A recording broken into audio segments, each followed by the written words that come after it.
decorum as we address both the public and as we address each other.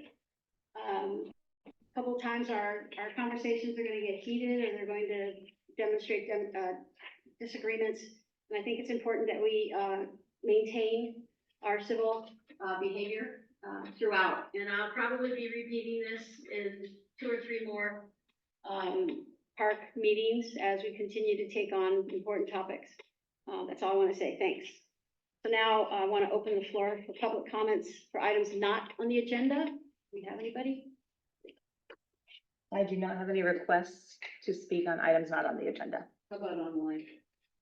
Online, I currently have 3 attendees, but they cannot speak from Oh, that's online. right. I forgot. Jason. Okay, having nobody present in the room, we'll move on. First item for consideration are the minutes. To approve, we've got 2 minutes to approve. I have a friendly amendment for the January 16th, 2024. The end date was actually 11/27 or something, not 10/27, because the Zoom, some camera went off at 10:47. Thank you, Commissioner Couture. I will make that adjustment. Can you repeat the time? Sorry, 11:47. Thank you. Was the close date or adjourn date time. Do you have a motion to approve? Are there any other amendments? To January to November. That was January 16th. The January 16th minutes. No, I have no other amendments. Do you have any for November? Vice Chair? Okay, is there one, we can listen to those amendments at the same time. Okay, so some of them are not that terribly important. For item number 1, I think there's a period missing at the end of the sentence. I don't know for item number 3, we didn't identify the sculpture that was recommended, but we didn't go to that level of detail. Correct. And Are you then, still on the 16th? What? January 16th? no, I'm on November. 21st.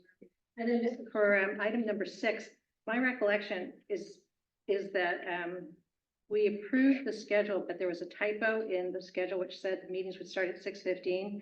And I don't think that the motion actually called that out. So I don't know how we would handle that, because I think people voted on the schedule that was reflected in this paper document in front of us, but it said 6:15 meetings. So I actually came the next meeting, I thought it was 6:15, but it was 6:30 because that was a typo. So I don't know if that we should correct that or not.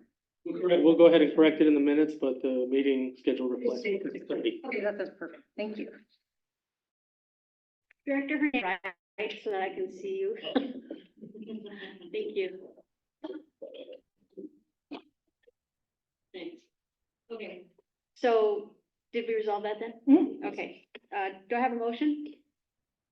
I move to approve November 21st, 2023 and January 16th, 2024 as corrected today. I hear a motion and a second. Any objections? All in favor? All in favor? Aye.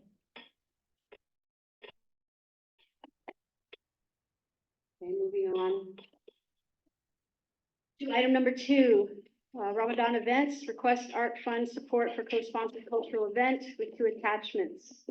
We have a presenter, Director? Yes, I'll go ahead and start this if I may, Chair. So we have a presentation and they'll come up and talk us through the presentation that's up there.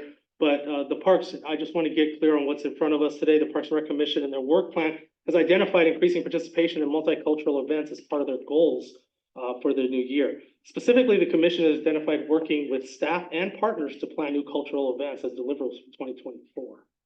The city does not and will not endorse any religion. Likewise, the city will not discriminate against any religion, just as other organizations have asked the city for help to facilitate such a celebration and holiday tree lighting. The request before this commission is whether to recommend the city of Los Altos enter into a partnership for the event specified, particularly the Iftar event. If recommended to partner, staff will look for funding that is appropriate to apply to this event, but not necessarily coming from the Public Art Fund. In fact, it won't be. The Parks and Rec Commission Parks and Arts Commission may decide that this request for funding of the cultural event is not in accordance with their 2024 work plan, or may decide to focus on other cultural celebrations. But the request should be treated the same as the requests we have received in the past or currently that we support. Okay, other events that we supported that are cultural, menorah lighting, Chinese Moon Festival, Diwali celebration, and holiday tree lighting, as I've said. So if the commissioners can keep that in mind, we'll go ahead and have our presenters come on over here and they can sit at this table while we go through the presentation. They actually set up here. Oh, so go ahead. all There you go. commissioners. You can sit up Yeah, here. great. Thank you. so much. May I ask a clarifying question or comment? It has to do with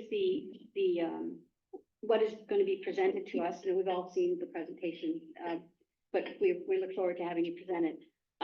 Part of that presentation is an ask for funding. Yes.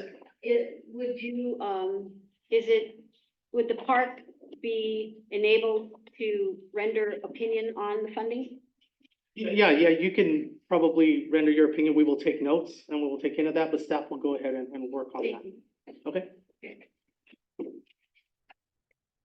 So this time, if you want to introduce yourselves and your organization a little bit, and then we'll go right into the presentation.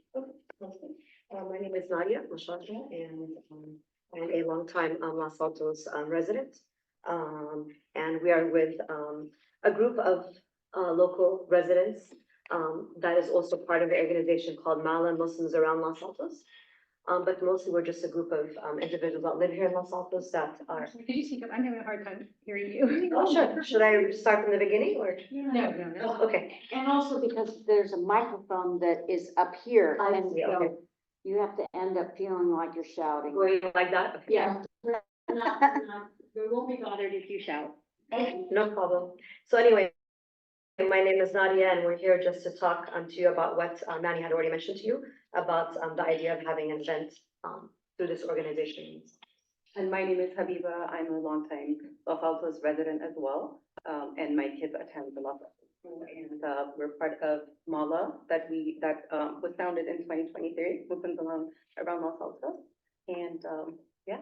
So Are your names in the presentation? I don't think so. No, not in the. Can I ask you to spell each of your first names? Nadia, Yes. NADIAH. H, and Habiba is HABIBA. thank you. You're ready, you can just nod to me. You can say next slide, Sure. whatever works best for you. And it will just take a second each time I click. Sure. Okay, so I know probably most people know what Ramadan is, but this is just general information, a slide about what Ramadan is. And it's the 9th month of the Islamic lunar calendar and is observed by Muslims worldwide as a month of fasting, prayer, reflection, and community. During Ramadan, Muslims fast from dawn until sunset, abstaining from food, drink, smoking, and other physical needs. The fast is broken each evening with a meal called iftar. Ramadan is also a time for increased prayer, reading the Quran, and acts of charity and community unity and community events. It is considered a time for spiritual growth, self-discipline, and empathy for those less fortunate. Then Ramadan is marked by the celebration of Eid al-Fitr, a festive holiday that includes. Next slide.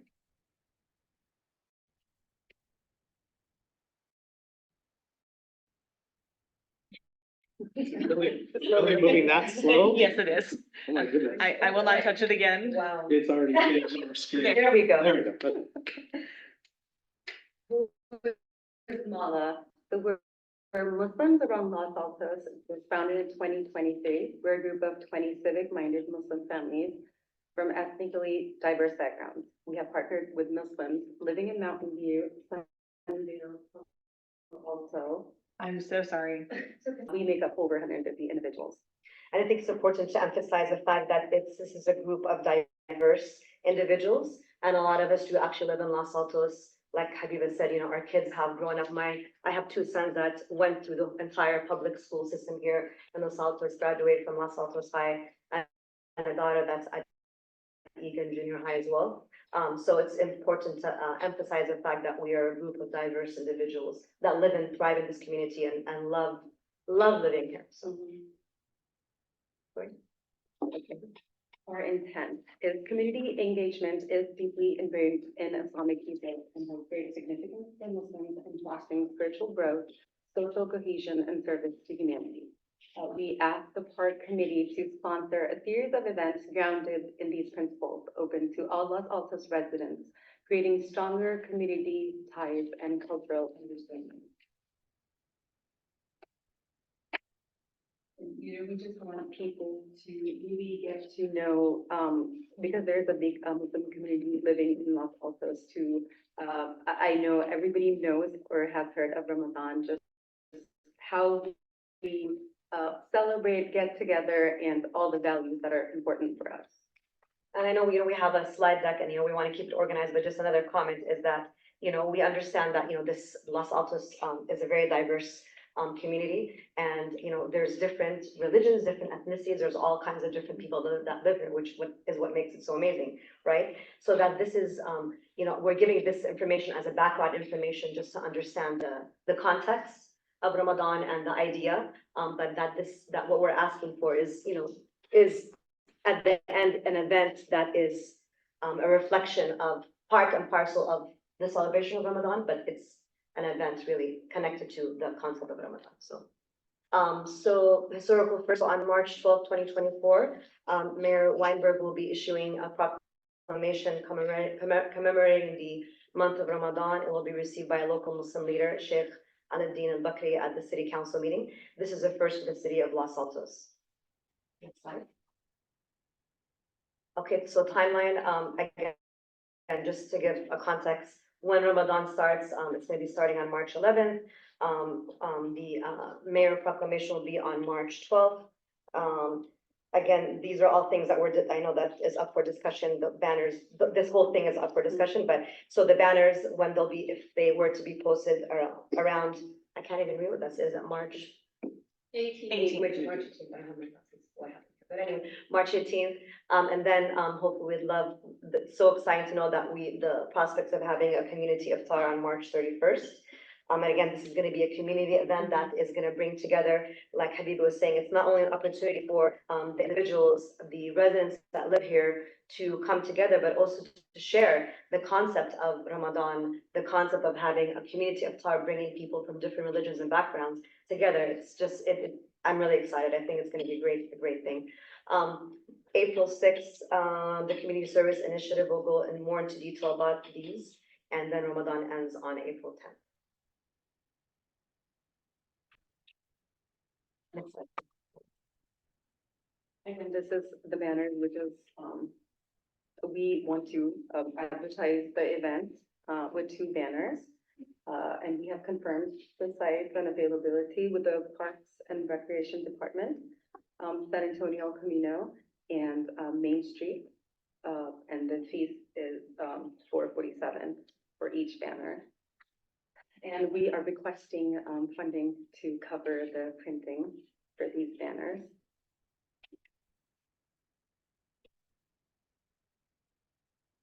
Community iftar. So the idea is that this will be on Sunday, March 31st at 7 o'clock. And we have the Grand Oak Room in the community center reserved. The funding requested will cover the following: food to be sourced from local Los Altos businesses, custodial services, decorations. All ages will be welcomed. And again, probably, we are still developing the idea, but probably we'll have maybe like other activities there for kids and adults if they wanted to, different activities as part of the community iftar. And great food. And great, yeah, the whole idea, again, it goes back to the concept of Ramadan. The idea is that, bringing the community together to have great food and talk to people and catch up and get to know each other. So that's the idea. And iftar is like very special because like the whole family gets together and gets to break the fast and eat together. So that's like a big thing, iftar, for all of us. Education. We're working with the main Los Altos Library on Ramadan education display, decoration, crafts for kids, reading, and display of local Sudan Islamic motif art.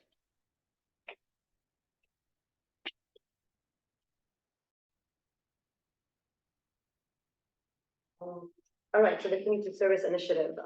So we're hoping to have this take place on Saturday, April 6th at 12 o'clock. We have the Grants Park, multi-purpose room reserved. We'll be working with the local agency, Family Giving Tree. Different schools have the Family Giving Tree concept, I think usually the Family Giving Tree is you give, like, donate to kids in the area. Yes. Yeah. So, but in this case, it's gonna be to assemble hygiene kits to be distributed to local shelters. The funding requested will cover the transportation of materials, okay? And again, this is, an event for all ages.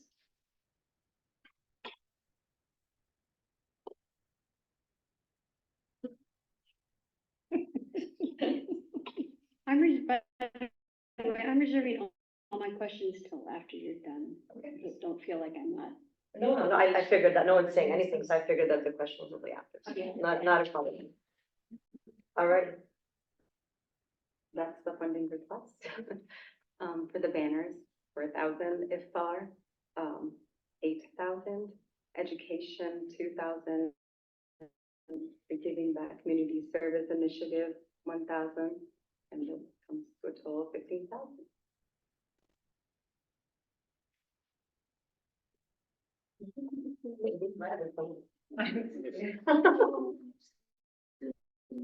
thank you so much for your time. All this new technology that we have. I know, and we're in Los Altos, you would think. What we're gonna do right now is I'm gonna allow the commissioners to ask you in turn at their discretion a series of clarifying questions. So we're not gonna have any discussion in this phase.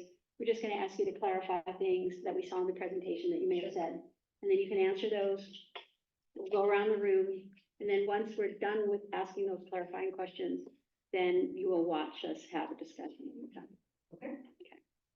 So any comments or questions, or any clarifying questions from any of the commissioners? I don't have any questions. No. Okay, go ahead. Hi, thank you for being here. I'm wondering about the education part of it. Is it all focused in the library or on the day of that you're proposing? Are you proposing educational event also on that day? That's a good question. So basically, again, we're still developing some aspects of this. Right now, for example, we have a member of our group that is talking with the library about, different ideas. So mostly it's gonna be during the month of Ramadan, from what I understand, to have an educational, say like, for example, books about Ramadan or books about, Islam. Just like, during other holidays in the library, you see books about Diwali or about Christmas or about Kwanzaa or about Hanukkah. So I think along those lines. So right now it's more so about, within, the month of Ramadan. Okay, so what would the cost? So you're asking for, if we can pull up the budget part, I don't know if that's okay, but what is the cost that, I can look at it too. We've got it here. Mhm. What are you thinking you're going to do with the $2,000? Do you have it planned out? Yeah, so like I said, the person that is spearheading that project is not here right now. But so for example, like if there are books, additional books that are needed about Islam or about Ramadan, to order books, decorations, And the the that crafts we needed, supplies for for the crafts kids. Okay, Yeah. okay. for the month of Ramadan. Pause for a second. You're gonna pause for a second. There's another commissioner, Commissioner Moore. Joining, you record that. We're in the clarifying questions after the presentation being present, so I don't know if you came to the meeting with any questions, or if you want to peruse that while Teresa finishes her questions, and then it'll come to me, and then I'll come back to you to give you time. And then banners, it seemed like a large amount of money for banners when the city is charging about just under 500. So I'm wondering where the additional cost is coming. Is it actually for the banner? Like- Yeah, I'll be honest with that question. Well, the person that is in charge of this initiative is Emma. So I can get back to you with the question, the answer to that question, specifically how she came up with that number. Okay, If and that then would- I'm gonna keep going because it's all about budget. So the 8,000, is it that you're having the event catered? Yes. It will be, yeah. It'll be fully catered? Yes. Okay, and then, what was the other part? There was another one that I wanted to ask you about. what if it doesn't exceed what if it comes in well under the 15,000? We just don't give you that money that you don't need, is that the idea? So you say not to exceed $15,000, so what if you've overestimated on a lot of these areas and it comes in well under that? Are you expecting that, then you just don't take the additional money? Are you gonna will there be a accounting system for this? Yes, definitely, yes, of Okay, course, so- yes, yeah. Given that this is a first, going back to first, given this is a first, like, for example, I know one of the questions, and because, we have meetings to talk about the planning for this and so on and so forth. So one of the questions is like, okay, this iftar that we're gonna be having, like, how many people can we have? I mean, community iftars, I mean, for families can be 100 people, you know what I mean? So for a community, I mean, is it gonna be 200 people? Is it gonna be 500 people? So this, we'll find out. I mean, and that's why, since we want to plan for food and so on and so forth, we'd want to, have like, some kind of a link for registration so we can plan accordingly, and like you said, have checks and balances so that nothing will be sliding. Okay, so you will have a sign-up system for people. Sure, yeah. Okay. And are you aware that it's spring break for a lot of the schools, and then also that is actually Easter Sunday? Okay, March 31st is Easter Sunday. actual Easter Sunday and spring break. So I don't know if you know that or not, but did you know that? I have my daughter, I mean, I didn't catch up on spring break just yet, so, okay, so like I And it said. may not be for every school, Uh-huh. but it is for They some. staggered the schools. Yeah, there's some rooms. Yeah, I know that, for example, it's in April, yeah. Okay. So we could double check on that, I mean, because that is something to consider, definitely. We may knock the numbers down quite a bit if people are gone, and because a lot of times people are out of town, it's Los Altos, Sure, yeah, like this week, for example, it's like a ghost town. Yeah, okay, so we'll double check on that. We'll double check on that. That's a good point. Like I said, this is, a group, team effort that different people are working on it. So like, for example, I didn't select the booking of that particular date, the selection of that date. So, we will discuss that and mention it. Okay. I'm sure they took that into account. Yeah, and I'm sure they took that into account, but maybe. Sometimes we don't think about it. Yeah, and it's important, yeah, Right. absolutely. Especially if it's not like on your radar of everyday, experience. So then the other thing is, did you attend by any chance the Chinese Moon Festival here? Okay, and, there was one more question, but that's all I can remember at this point. Thank you for answering everything. All right, so I have a series of questions as well. So I'm just gonna kind of go in order of your presentation. I'll start with the intent. The way you've explained it here, it's deeply rooted in community engagement. There's also the aspect of, community service and education. That's what I'm getting from the overall, the intent that you have. Would that be an appropriate articulation of what your intent is? Can you repeat that one more time? Because I was. Overall, you haven't, in terms of using Ramadan as a vehicle to a mission, your mission can be taking Ramadan away from it for a second. Your mission is to conduct community outreach and engagement. Right. Education. And then also basically community building, which is kind of your community, the Muslim community. So there's an outreach part, but there's also an internal community celebration. Okay. And in between there is education.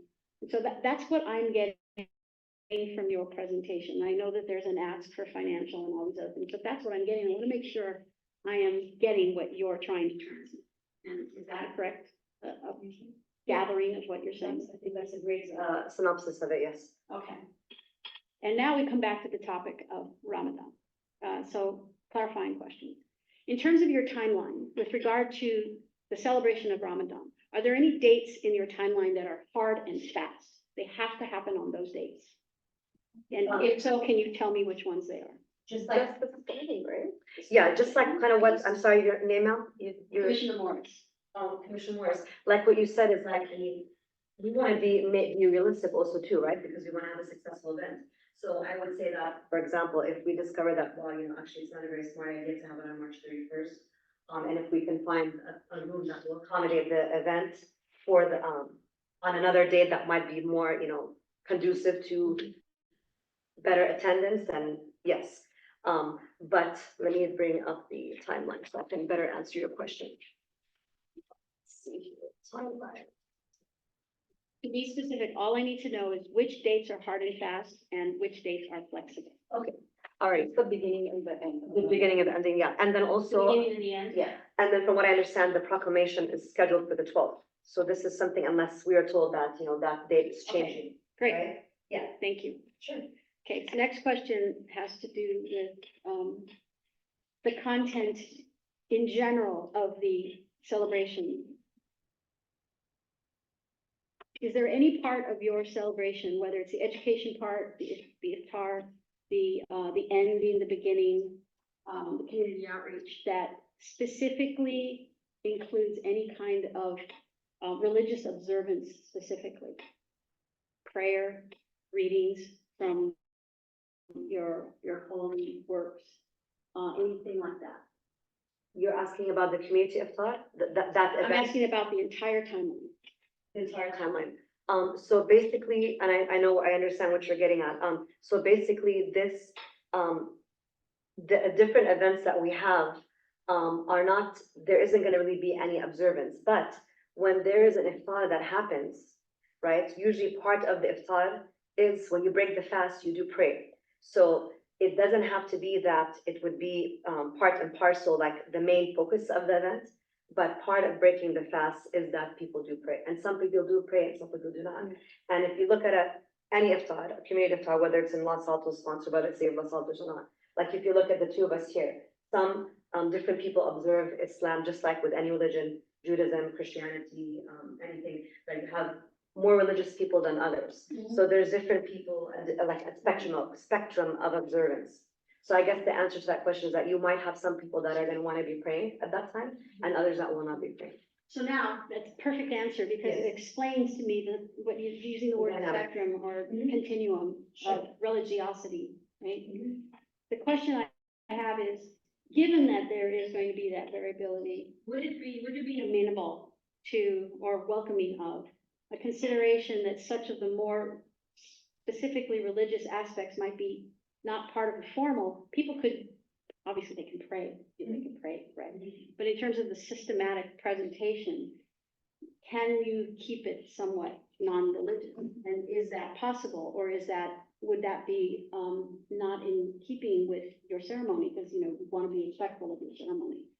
At the same time, we're trying to be respectful of people's concerns about church and state, right?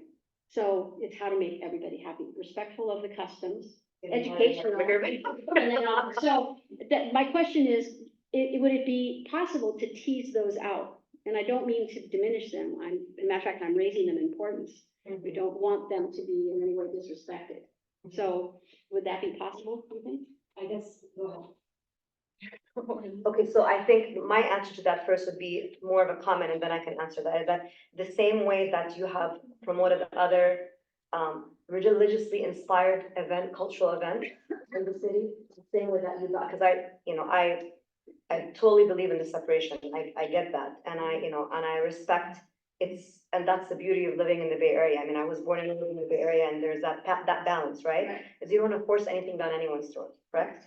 But so the same way that you were able to have such events that represented other religions in this community, by balancing it and not making it, too unbalanced, I would say suggest that. So like there's certain symbolic aspects of a cultural / religious event that you can't delete, right? So if it's a community of thought, it's gonna be really hard because of, like you said, out of respect for the people, there's some people who don't pray, I'm quoting you praying about it, right?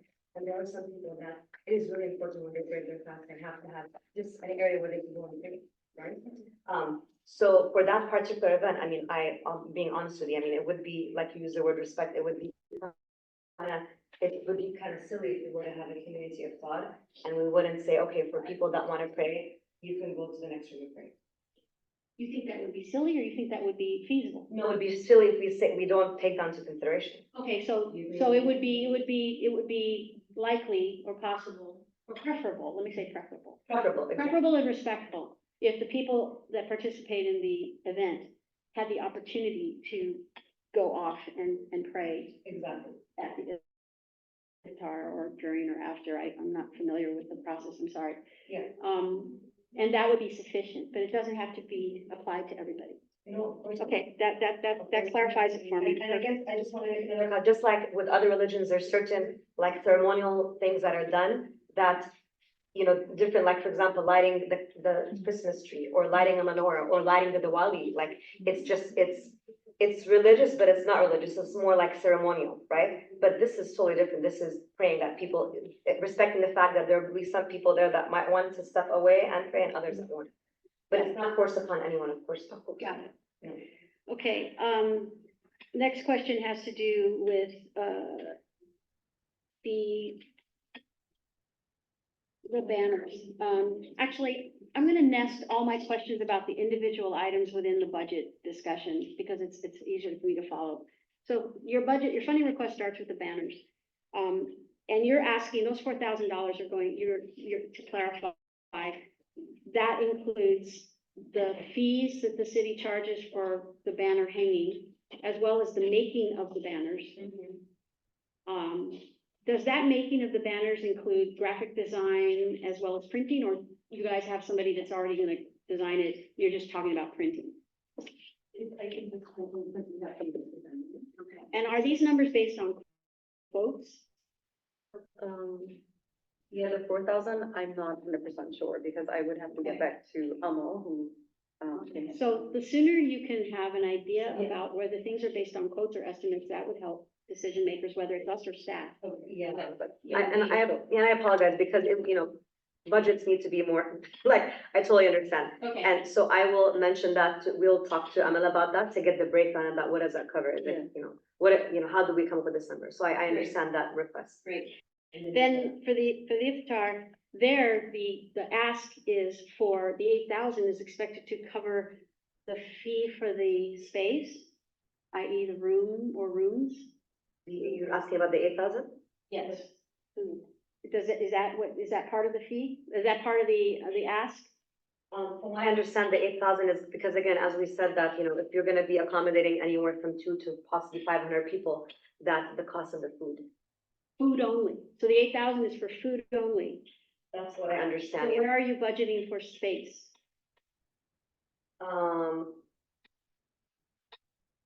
You know, I'm not sure about that. I know that the cost of the space, was something that Emma was working on, so I can find out about it. So I think all the, you know, these, I'm making a list here, I'm taking notes about the breakdown for that.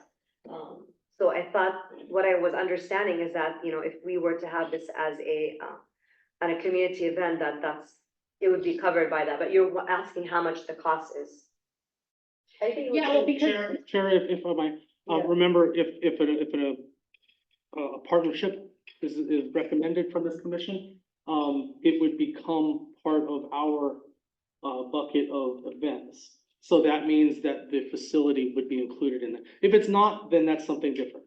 But I'm just saying, if you're talking about the budget and you're willing to approve the money for that request, remember, that's becoming a partnership now. So if we ran an event, we would not charge ourselves for the room space. So I just want to try to clarify that. So I understand that. However, there are different levels of service that the city provides, whether it's to paying customers or partner. For example, you may partner with an organization, I belong to it, and you funded the room, but you didn't fund the cleaning, you didn't fund the catering, you didn't fund the service. We had to go pay for that.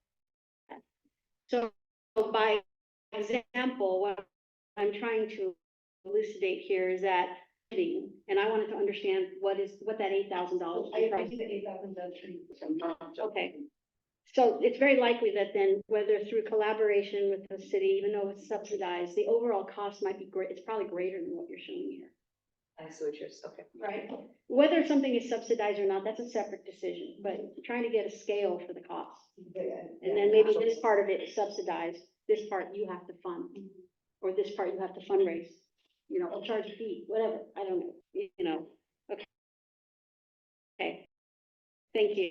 You covered that, answering Commissioner Morris's question, so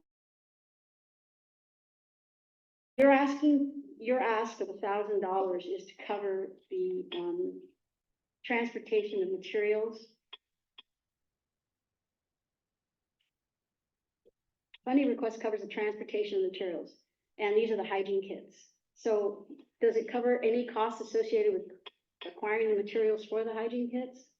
Yeah, it should also cover that as well, because it's, it's gonna cover the cost of the actual kits as well. I know that we're gonna try and get, some donations and, other ways, but it's gonna cover the cost of that as well, of the actual kits as well as the transportation of it. Okay, so you are conducting a community service as part of Ramadan, as part of the tradition, where you are a community service. I see that as something you are giving, that is a gift from you to a community. If that is a correct interpretation or aligns with your interpretation, can you please clarify for me why you are seeking funding requests, that part of this whole package? Sure. No, I understand your question. I guess the reasoning behind that is that, we are a group of individuals that have this civic group, that we don't have funding really. So, but I understand your logic that this is something that we're doing, that we're giving, so we should give and maybe just donate it ourselves. So it's from that perspective that this is, we're not a well-established like an organization that has, like major funding or anything like that. Or like this huge nonprofit organization. We're a group of local individuals that, are working on different, on this particular issue, for example. So that's the idea behind it, but I understand your logic as well. Okay, thank you. And then finally, are there any educational aspects, or whether it happens in the library or happens during, as part of the iftar, where, any readings from holy books will happen? And I mean public readings. I don't mean people going off and reading on their own. That's Oh, that's what you're saying. part of the ceremony. The only, go ahead. Part of the ceremony, not the iftar ceremony, just for the education part? In the library, because I understand the education part would happen in the library. Yeah, I know what the image is, but it's nothing like that where there's gonna be readings from the holy book. It's not gonna be anything that, basically, it's just the idea of maybe just like copy and paste in your mind, like what you've seen in the library with other, festivities that happen in our community. So books, some decorations, where like the general That's decoration. right. And by the way, if you were a Christian group, I would ask this exactly. No, I totally understand. No, Okay. please, are there gonna be any readings from the Bible? No, I understand. Not from the Quran. Books about Christianity are one thing, reading from the Bible is something else. Okay. I totally, no, I know it's the same question you asked for everyone. I just want to clarify that it's not. It's not gonna be any of it. Thanks. And then I think I got everything. I think I have everything that I wanted to ask for clarification. You have one more before I go to Commissioner Moore? Go ahead. Do you have any questions? Well, first of all, my apologies for arriving late. We were driving back from Tahoe and at terrible traffic. But I'm glad I could make it for the end. I'm not sure what was already asked. What really stuck out to me immediately was when I look over who is your organization, you mentioned several other towns. So why are you seeking funding from Los Altos specifically? Well, the majority of the people that are in this group are from Los Altos, and actually the people that found this organization are from Los Altos. And I guess that when we say from different towns is that we kind of help each other in terms of supporting each other's events and getting ideas from each other and so on and so forth. But so for example, because if we want to have this within the Los Altos Library, then we need to have support from the city of Los Altos, right? So we are focusing more so on, this particular effort is this within the city of Los Altos right here. Because the predominant number of people are from Los Altos. Okay. And then, my other question was, and I apologize if this was already asked, but is there another I shouldn't say religious, is there another celebration that you're mirroring this after? Like you mentioned Christianity, Judaism, is there something else that, like, are you trying to like set a precedent, or is there something else that you think this would be similar to? Does that make sense? Does my question make sense? I think I personally am concerned about the religious component, right? So I'm just kind of trying to understand, trying to parse out like what it's gonna look like, and maybe what it would be similar to. Like, I know you mentioned like lighting the Christmas tree, menorah. Mhm. Yeah, what do you mean by, I don't understand your question about setting a precedence. What do you mean by setting a precedence? I'm just, I don't know, I think I'm kind of stuck on the prayer part, to be honest. That's what concerns me. Where's the prayer part? Prayer part from where? Well, you mentioned that part of the celebration will be prayer, right? And I know that's gonna be like. Let me clarify for you. We actually did ask a question about prayer. Oh, okay. And the way it was answered was, which at least clarified their intent. I'm sorry? Yeah. Okay. Yeah, it was about that, you know, people may individually be given the opportunity to go. Where would they go? Well, they'd have to tell us where. Okay. Okay. Whether it's. Would that be hard to like separate? I mean, is it all kind of part of? Not at all. When I've given other examples, it's not because it's like, set of precedents, or like what the question that you said is like, I guess the example that I wanted to give is like other, again, like I said, I grew up in the Bay Area, and I've seen other cities that have done something similar to this, where again, there is a separation of church and state, right? Where it's just like a community event where we're allowing for and taking into consideration the fact that not to make anybody feel uncomfortable. And just also exposing community members to the different types of religions that are, that our community affiliates with or participates in. So it's not supposed to be an exclusive, it's not meant to exclude anybody. But just like I gave the example earlier, that there's, people that have a different level on the spectrum of religion. Different people have their, like, and I gave the example before you were here, the example of Habiba and I, is that we're both Muslim, but we observe Islam in different ways. So like if I go to an iftar, a lot of times, I mean, God forgive me, but I'm not gonna pray at the iftar. Other people will. So usually the concept of the community of thought, if you're gonna have a community of thought that's sponsored by the Save Los Altos, it will be disrespectful not to take into consideration the few people, because a lot of times what happens, people finish their thought and they split and they go to the mosque and pray, right? But then some people are like, well, I just wanna go and I'd like just to go pray here. So they could just go somewhere and pray, but it would be nice, since it's a community event, that, hey, you can go to the room next door to pray, or, that's all. So I'd like to offer an example. Yeah. There have been some cultural exhibitions at museums that I've gone to. Should we wait? Yeah, that's the debate when. Oh, you're right, I'm sorry. I'm sorry, you're right. One more question too. So, and again, I'm sorry, this was already addressed, but, so I'm assuming there'd also be people outside of the Muslim faith, right, about this event and the celebration and whatnot, right? It wouldn't be, like, would outsiders feel welcome? I mean, would that be something that you would focus on? Okay. Behind it, yeah. Okay. I guess, Educating. yeah, I think, maybe the title, I mean, again, we're part of this group that maybe the title, maybe the word should be interfaith, because the idea is, like, I've been to lots of interfaith events where, I've been, like, the idea is that we want people that are not Muslim to come. That's the whole idea. That's what we're trying to do. Like, we'd love it to be an interfaith thing where we have rabbis, we have priests, we have, different people that are going to be coming in, to participate, but I don't know if I said something wrong, but it's, it's not supposed to be, the idea is that it is part of a religious, this event is supposed to bring the community together by sharing what this particular aspect of the religion is. Does that answer your question? My question, okay. Any other? Did you want to make a comment? She's okay, that's fine. I just wanted to make sure she had the information that was shared with me, that's all. Okay, I have one quick question, if I may ask. You spoke of your organization. So you have this core organization, Los Altos Space. You also have an affiliation, whether it's camaraderie based or whether it's fellowship based or whether it's formal with other communities. Let me ask you specifically about your local group. Are you a registered nonprofit? No. Do you have intention to register yourself? Not just yet, I don't think so, not just yet. So at this time, your petition to the city is one of, you have to have an individual represent you to the city because you're not a registered organization, is that correct?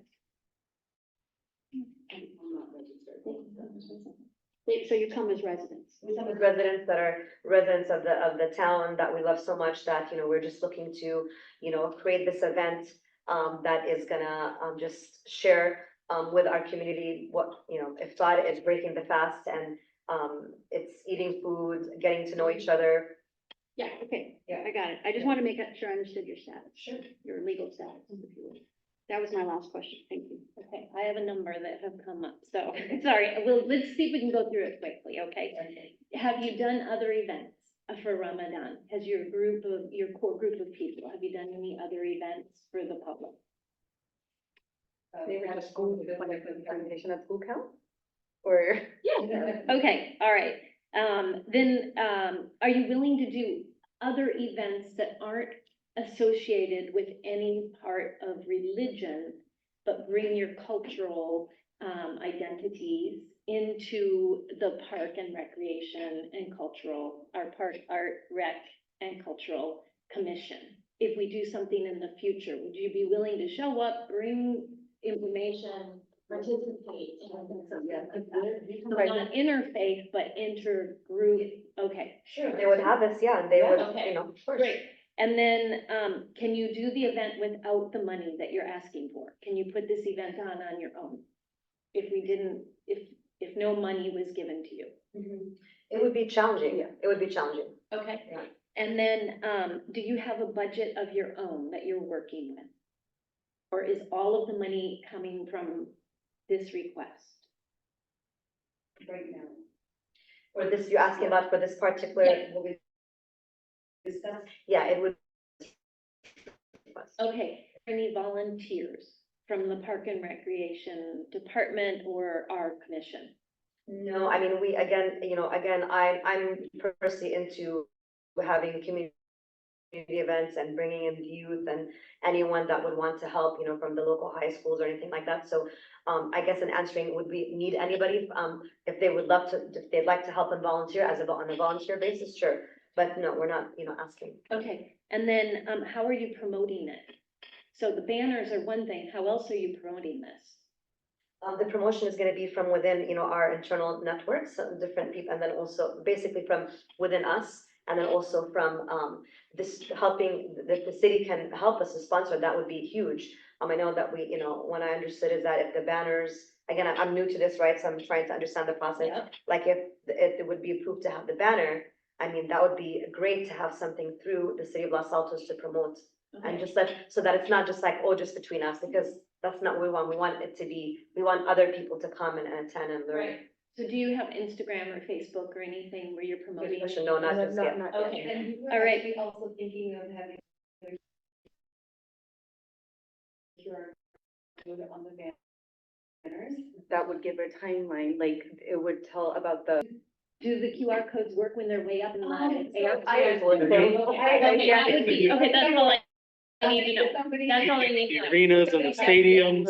Okay, Yep. that's all I wanna know. And then what prompted you to want to do this event? It feels like it's kind of a quick decision. And so what prompted that decision and made you think you could pull this off? Like, how many months have you been working on this? Or days or weeks? Okay, so look, I'll be honest with you. I mean, I have lived here, I've been in Los Altos for like 17 years. It's one of those things that you think about it, Yeah. you know, and you want to work on it, and you see examples of, you know, like, I love how, you know, when Manny mentioned earlier, what you guys mentioned about the Lunar Festival, I wasn't able to attend, but, you know, I just didn't attend, or the menorah lighting, or the Christmas lighting, like, it's just, I've personally thought about it, but never had the chance to kind of work on bringing it together. And so, we have been, you know, lately been meeting, different, groups, and our kids go to school together. Habiba and our kids go to school with each other. And like I said, I do have kids that graduated from Los Altos High School, and it's been something that a lot of us have talked about informally, but have never worked on it. Okay. So it's just that, you know, Ramadan was coming up and we thought about it. And like I said, it's a group of different people that this particular person that initiated Amal Khan suggested, and we just kind of hopped on it. Okay, So it's one of those things that you think about that, but just we haven't been able to materialize. Okay, thank you. That was my lightning round. Thank you for answering all of Not that. as bad as I thought. And for being here too. I appreciate it. I would, pass out what Ramadan is, like a note and some goodies to my neighbors. And I had been thinking of doing it for so many years, but last year I was like, you know, I have to, because, it's important for kids as well when they see like the Diwali and other, events. When parents come to school and talk about their stuff, and my kids would always ask me to do it. So I think it's also, important, and like she said, we just, you know, got together and decided, you know, we should go for it. And as she mentioned, like in our, you know, our schools, we've always like, it's been individual efforts to bring in food to this classroom. Question and answer. Yeah. Liz, do you have a I just clarification? have one question, and that is, you seem relatively like a new organization, which I think could explain why you haven't done a lot for that. Can you just tell me when you were actually formed? When was it? December, yeah. December. Okay, that helps. Thank you so much. All right. The last question I have is really quick. Have you approached the school district in any way to bring your celebration through, say, their own sources of funding to help you put on any kind of celebration? Yeah, I did. The Ardilson program. I think that's funded through LAAF. Yeah, so, kind of, sort of, yes, through Okay. the Ardilson. Through the foundation? Mhm. Okay, thank you. But it hasn't been like a formal request, it was, she happens to be a friend of mine and we're just asking her. Okay. I think we've gotten all, thank you, very comprehensive. And thank you for being patient with all of our questions. Sure. No problem, I hope we answered your questions, and the specific questions that you have, I mean, I guess, how do we get that information back to you, or how does it work, or you guys are gonna make a decision regardless today, or how does it work? So we'll speak after this meeting at some point, okay? Sounds good, thank you Thank so you. much for your time, appreciate it. Even though you'll be off the dais, you're certainly welcome to stay and watch the discussion. You just become part of the audience, and we can no longer interact with you specifically. Thank you. Thank you. I guess. You can actually stay there. You can just stay. Yeah, So now that's fine, either way. we're gonna open for public comment. So So, we're gonna have other public comment, then I think they should step back, shouldn't they? I'm sorry? We're gonna have other public comment. I don't know if we are. There's no public comment right now, is there? Is there any? Is there any public comment? Anybody else in the public? Okay. Nope. And nobody's on. I'd like to speak. Oh, okay. Can I, where do I speak? Come on up. There's a table right there. We don't have a microphone set up, so John, you're gonna just have to like shout it out. Please fill out a card when you're done speaking. Oh, there's a card? Yeah, the speaker card. I can, Speaker it's card, no okay. problem. I can get with you. It's yellow. We're doing that in the past, yes. I'm John Corrigan. I'm a fellow Los Altos resident. I've been a member of Parks and Rec Commission in the past. And, I appreciate your presentation today. And I just wanted to echo what I think, Chair Valdez had said at the outset, that the city wants to take a position of not endorsing any religion and also not discriminating against any religion, which I think everyone in this room would agree with. While I welcome the, celebratory aspects of the Ramadan proposal, my, like some concerns I have based on my personal experience interacting with the city. At one point, I inquired of the city, we have a spring bunny event, which is kind of funny, right? So I said, well, why don't we call it the Easter Bunny? It's kind of commonly known as the Easter Bunny, you know, and even the Easter Bunny is fictitious. Children. Just kidding. But the Easter Bunny, and I was told by a source that because it was very sensitive to separate religious from secular. And so that's a pretty extreme example to me. That example is kind of, that's a very secular symbol regardless of the branding of it. So my concern now is when I've heard about the Ramadan, and it's more of a, seems like a kind of a 1 month timeline, reinforcing Ramadan branding, which is explicitly religious. I think the city needs to, or then the commission needs to decide what are the boundaries here, because I would certainly go back and say, let's have a Passover proclamation next year, or, Can you address the commission? oh, I'm sorry. I think that's where You're making, so I guess my comment to the commission is, I think we do have to be equitable in how we handle a Ramadan celebration versus a Passover celebration or an Easter celebration, and like the reinforced messaging for an extended timeline of a month, and the educational materials that are handed out.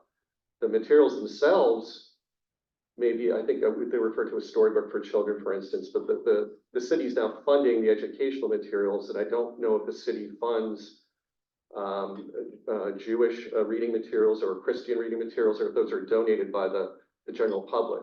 So my only ask is to just make sure we apply standard guidelines for all religions, and if we're supporting religious founded events, then we're also opening up a multitude of religious communities may have similar funding requests. I don't know, the Baha'i faith, the Hindu community. So let's be cognizant of what decisions we make and the long-term ramifications. So thank you. thank you. Anybody on, nobody else in the room?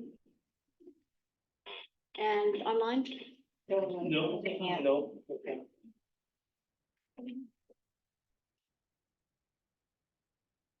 Right. With that, I'd like to move us to commission discussion. Would anybody like to open up with that? I have some questions. I'm gonna go last. I'm sorry? I have some questions for staff. Director Hernandez, are you ready to, Yes, I am. Sorry, just straightening things out there. Excuse my ignorance, but I was on the art commission, so I don't know what funding the city did for like Moon Festival, even though I was here. I don't know what the city funded it for. I don't know what the city funded for I guess there was a menorah lighting that I didn't know about. I guess there was a tree lighting that I didn't know about. What did the city fund for those? So I'm familiar to be able to make an educated decision on this matter. Both of those organizations applied for a fee waiver, and that was granted to them under the terms of the fee waiver system that we have.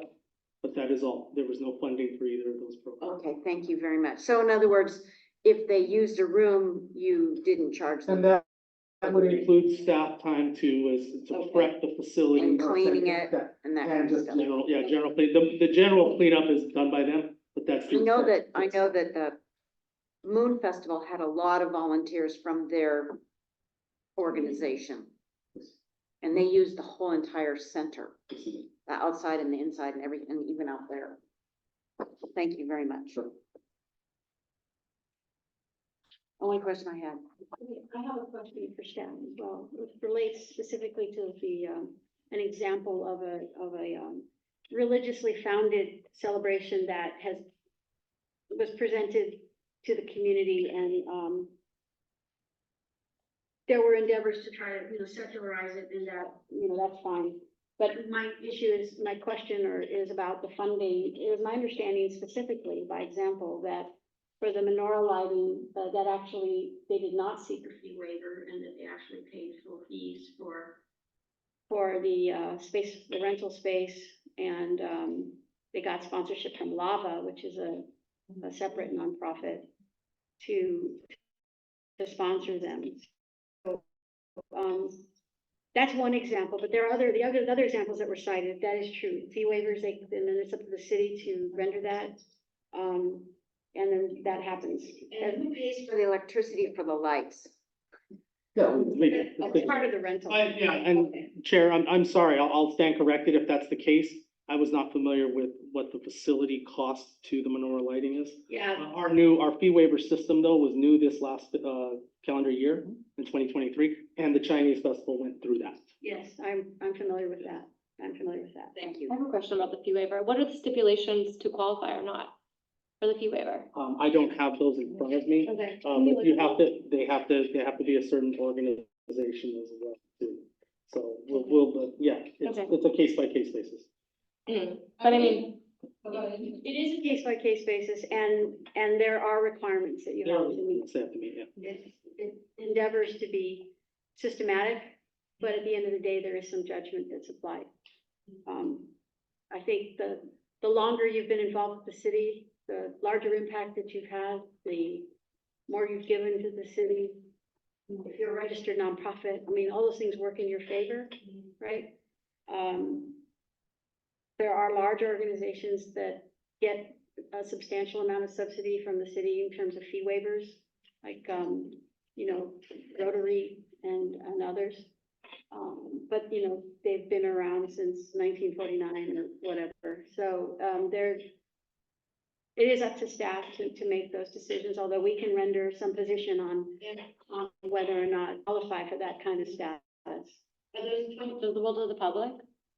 Are those what? Are they visible to the public? To the extent that you could get access to the forms, right? Yeah. We have that, but I don't know if if your question is separating the sponsored programs such as the, light festival light parade, stuff like that. Those are on a different thing. Council approves the funding for that. That's different. But what we control is just the fee waiver, but and believe me, I don't want that discretion necessarily. Yeah. That's why we have that fee waiver system that was put together by many departments here, including city manager's office, to create that fee waiver system. So, okay. Thank you.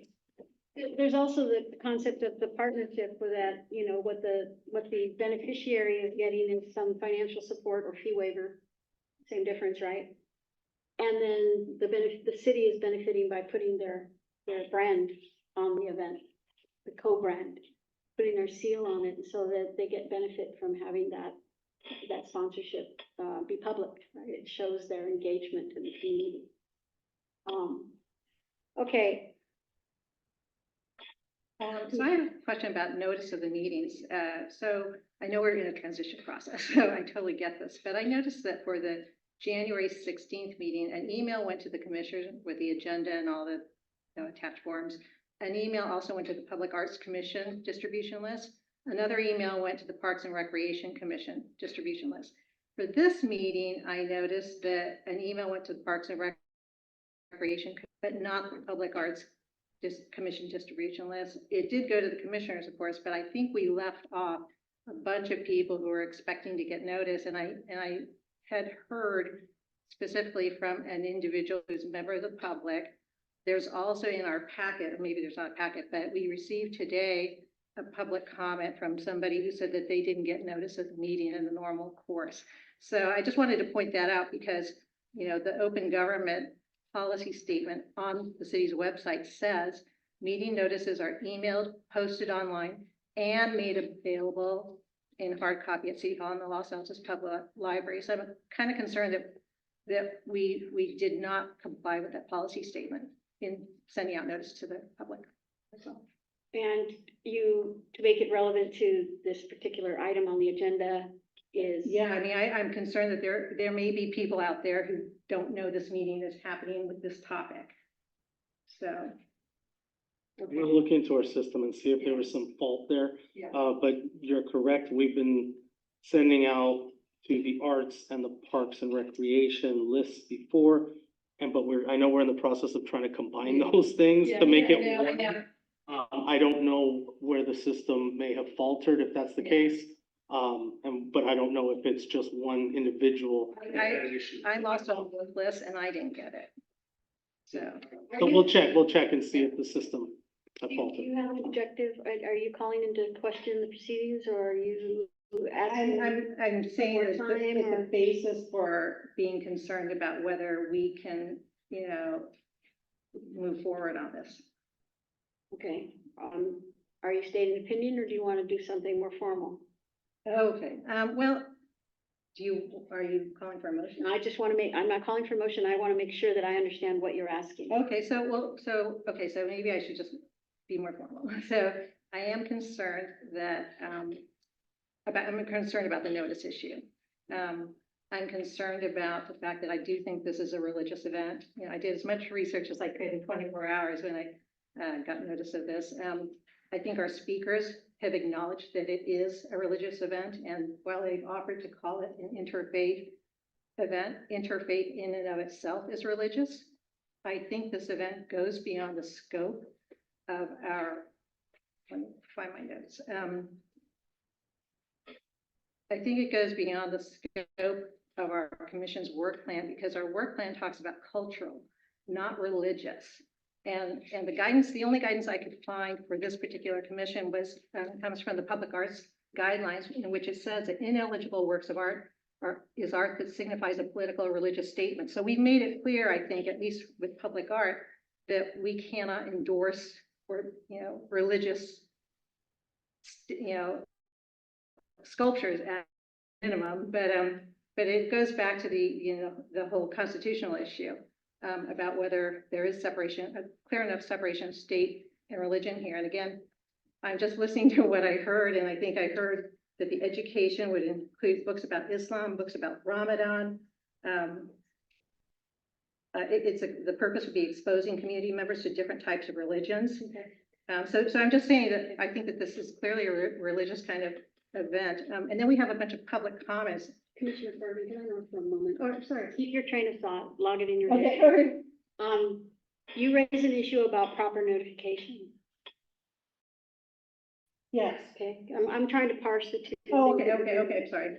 So I would want to ask staff, in your opinion, was this meeting properly noticed? I want that on the record. Yes. Did we send that? We sent that out. Let me talk to my staff how that was distributed. It was put in the system. And say, yes, on the record, It's on we the record that believe.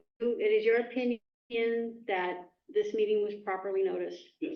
Okay, How so does that jive with the open government statement that says it's notices will be emailed, posted, and made available in hard copy? Because that's an and, not an or. correct. Yeah, correct. So you're saying it was properly noticed? Yes. But it wasn't emailed to all the distribution lists for the people who signed up. Like I'm saying, we will see if there was a falter in one of those systems, but we know that the system we used, we believe that it was properly noticed.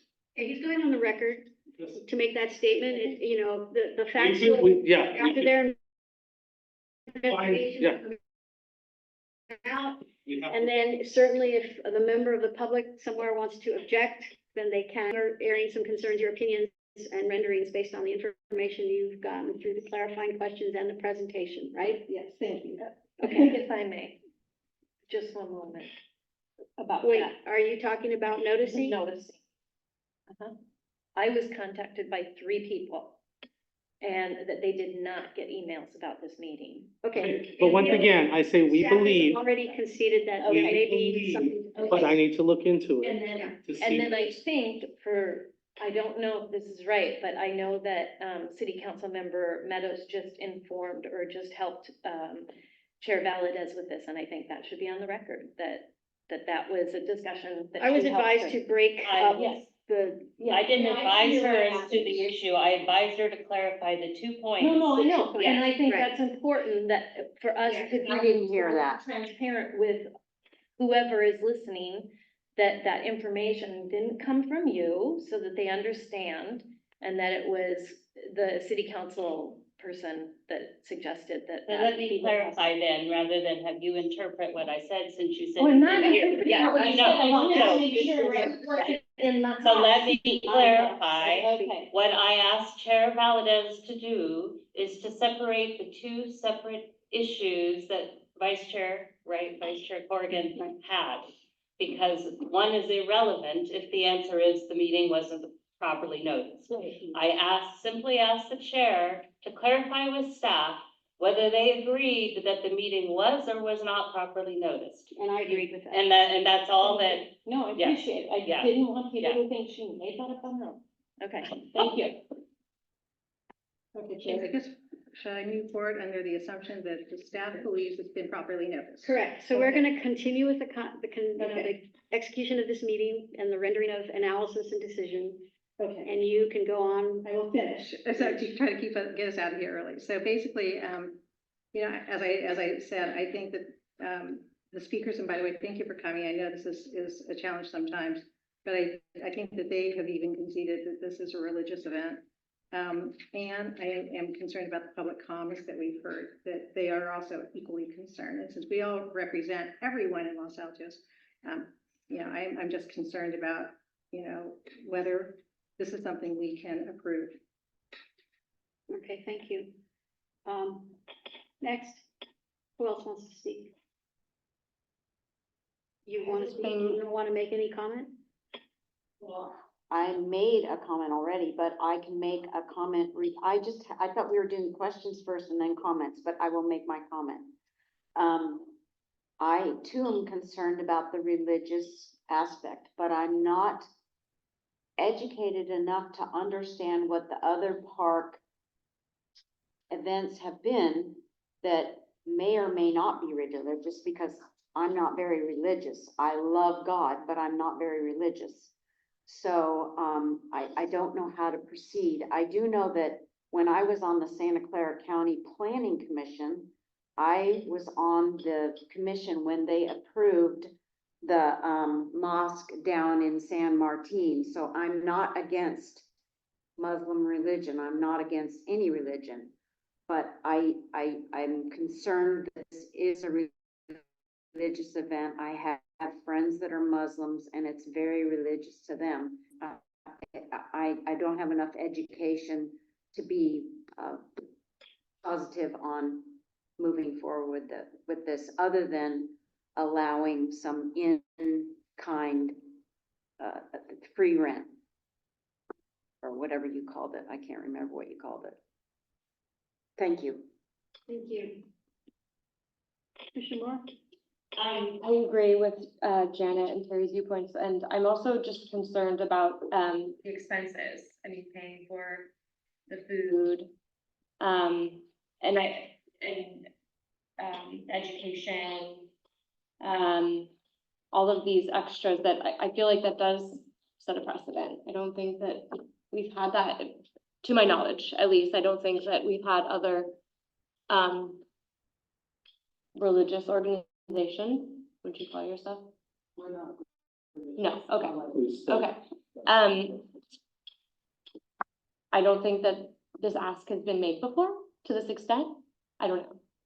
Like Terry, I came from public arts, so my knowledge is limited, but it seems like you're asking us to like heavily subsidize a religious event, in my opinion.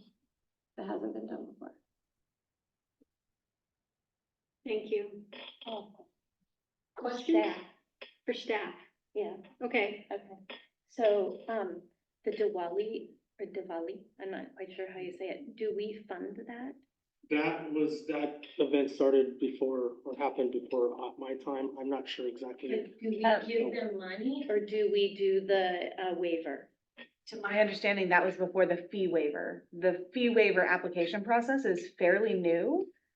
It was not, we did not even begin crafting it until after we had the community center. And it was not finalized and put into place for at least a year after the center was opened. So do they pay for the space when they use the space? I don't know moving forward past that if they have paid for the space. I'm trying to figure out, did they ever pay for the space? We'll have to get more information on individual. Yeah, so programs. before the fee waiver process was in place, I don't know what was You done. don't know what they did. No. Okay, all right, I We'll have to appreciate it. look in to get you a definitive answer. Thank you. And then the Chinese Moon Festival, we loaned them the space, right? For We went through the fee waiver process and they qualified. Okay. Okay, and then, I have a question on the, holiday tree lighting. So that is a city-driven event, is that correct? Or is that Lava? Lava. Okay. And then, so does the city put any money into that? No, they pay for their space at the Veterans Plaza. Okay. And just in case people don't know, Lava is Los Altos Village Association. To clarify things, I do want to make one clarification on the city's portion of what happens at both the, menorah lighting and the tree lighting, is we do have staff prepare the facility for them.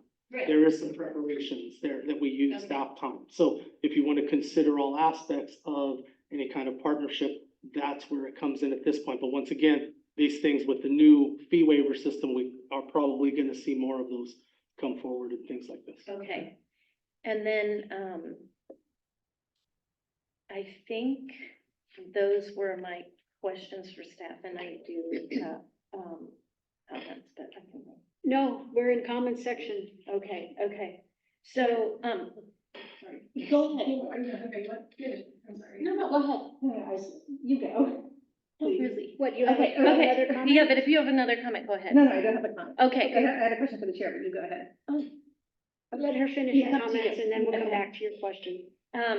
So I am super excited that we have an opportunity to have members of the public that we don't typically see at our meetings and potentially events show up at this meeting and talk to us about an opportunity for us to be able to expand what we do. With that noted, this is a religious ceremony, and we do not, I don't think, have the right to fund one religious ceremony without funding another religious ceremony. And I get really concerned when we start going down that rabbit hole. So, for example, where do we say yes to some and no to others? And for me, like, I think I go to the dark side. Satanism, Hinduism. I mean, honestly, where do we draw a line? And so I think we need a policy that clearly lays this out about where we're going with the cultural events and conversation. So I think this is a hugely important discussion that we need to have. I also recognize that culture and religion are synonymous in some parts of the world. So it's hard to parse out the two different pieces of the culture versus the religion, because for many cultures, religion is how celebrations and traditions are moved ahead. So, I think that this is an exciting thing that is in front of us. It's not something that I can support with the funding. I would certainly like for the group that is here asking us for funding, I would love for them to be able to hold their event in our city, and waiver situation being sort of a free-for-all. And so I would think that we need to have some really clear guidelines on that also. So my opinion is, if it weren't connected to religion, it would be more of a possibility, but I think we need policies around this, and we're lacking policies around this. I think the proclamation is a really good first step on this. I think that we might be able to come up with something really spectacular if we start working with our residents and for the people that are presented tonight for next year, that we might be able to come up with something that would be really good. This feels very rushed. And again, we'd have to get the religion out of it. And that's why I asked, would they be interested in working with us on another cultural event? And I would love to see a multicultural event in our community center that includes many organizations and people. And so that we get our community more together and getting to know each other in a different way. So bottom line, I can't support it because of the religious aspect of it. I don't think we have any other things that we do like this. Look at how we do positive for the community. Thank you. Thank you. You had a question for me? Yes, Chair Valdez, would you, are you prepared to entertain a motion now? On this topic? Yes. I would like to make my comments. Okay. I would ask you to let me make my Of comments, course. then I would gladly entertain a motion. Yes, Just so you know, there's 2 Ramadans a year. There's one in the summer and there's one in the, so they might be able to get it together for hot summer one that they don't, that none of us really like. I am not knowledgeable about, Ramadan.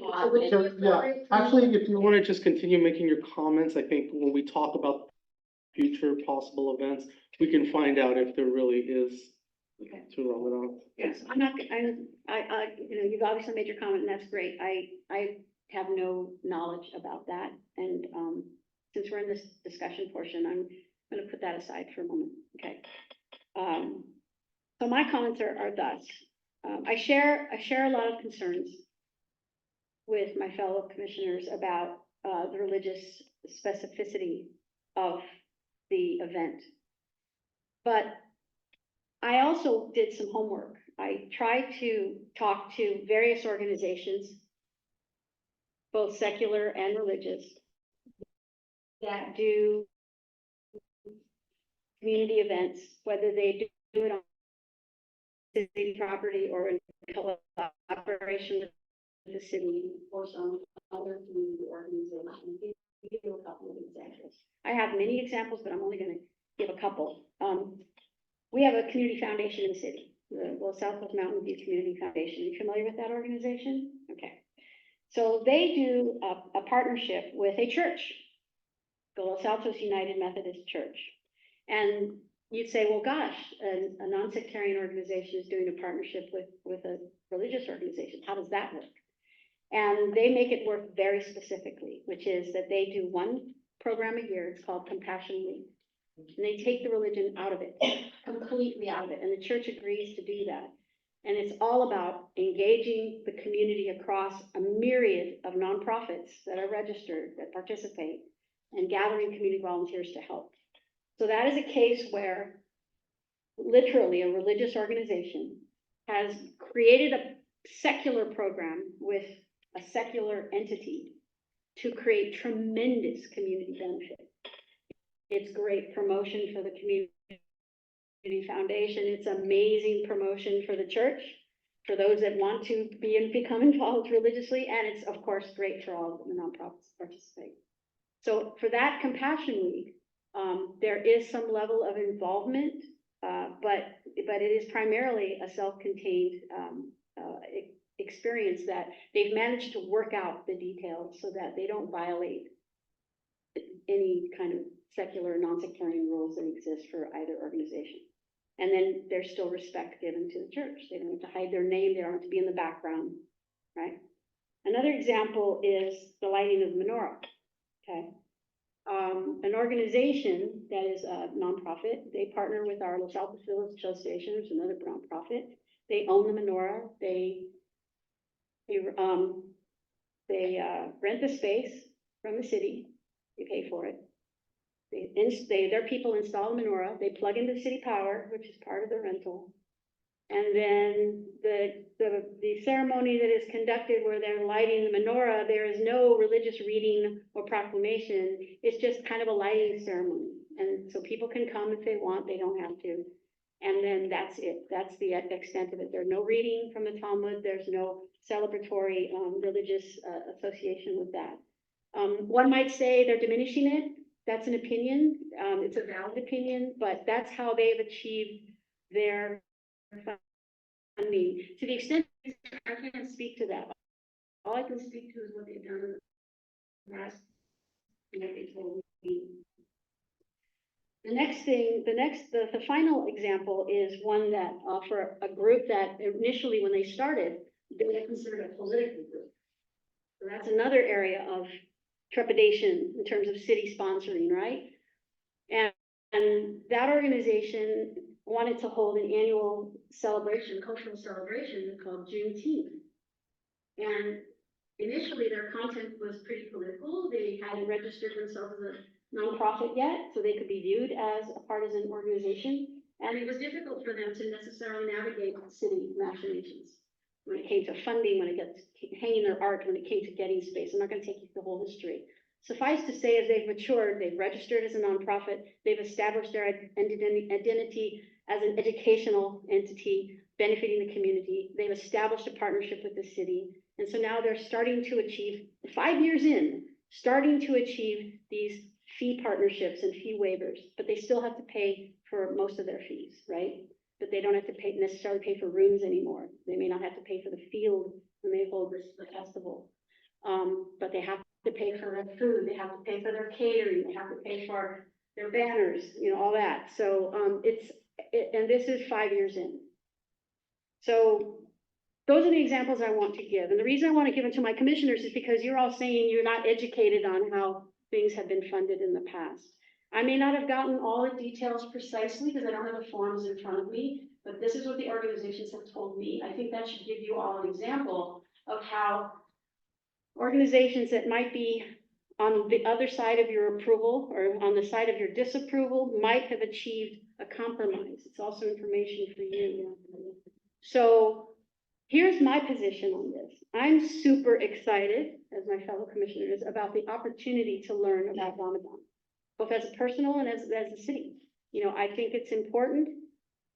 However, I want to draw a very distinct line around the religious observation aspect of it. I think that everybody will understand that Ramadan has a religious aspect to it, and its founding is of a religion.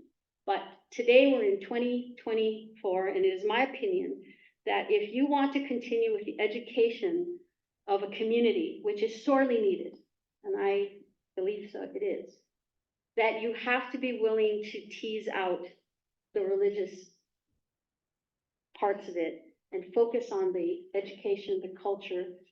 Everybody knows that the Quran is part of the Muslim religion, but when you go and say you're going to read from the Quran, that crosses the line in my book. I would say the same thing about the Bible, about the Talmud, about any other tome, holy tome. The reading of it does not belong on public property when it's funded by taxpayers that may not be in alignment with that particular use of money. So when I look at your thing, I see some areas of concern. You're not a registered organization. You're some community looking for partnership. That's okay. But I would find it difficult for a brand new organization that has just gotten a seat to expect the highest status with our community in terms of funding. So I have a problem with that. In terms of a partnership, should the city want to collaborate with you and they want to give you fee waivers on space and even banners, I guess, I'm fine with that. That's the judgment of staff. Under the direction of city council, I would be willing to endorse that. But the rest of the funding, you kind of have to come up with your money. If you're going to feed people, then you got to get donations or charge fees. If you're going to donors, because all the other don't expect the city to buy the books. And if you're going to, what was the other big expense?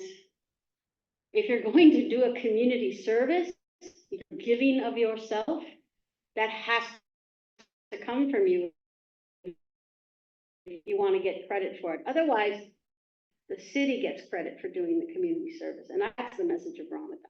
The message of Ramadan is you give of yourself. You give back to your community. Even people, to me, that has to come from you. Okay.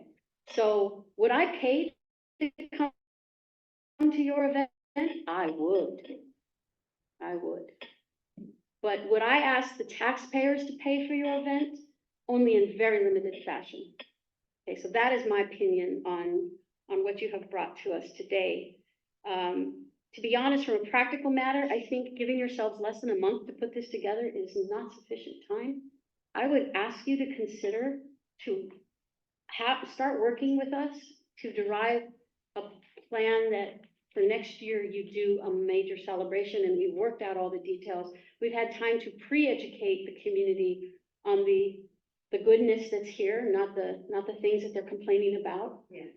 And then it gives you more time to flesh out potential donors, potential other forms of subsidy, other forms of support.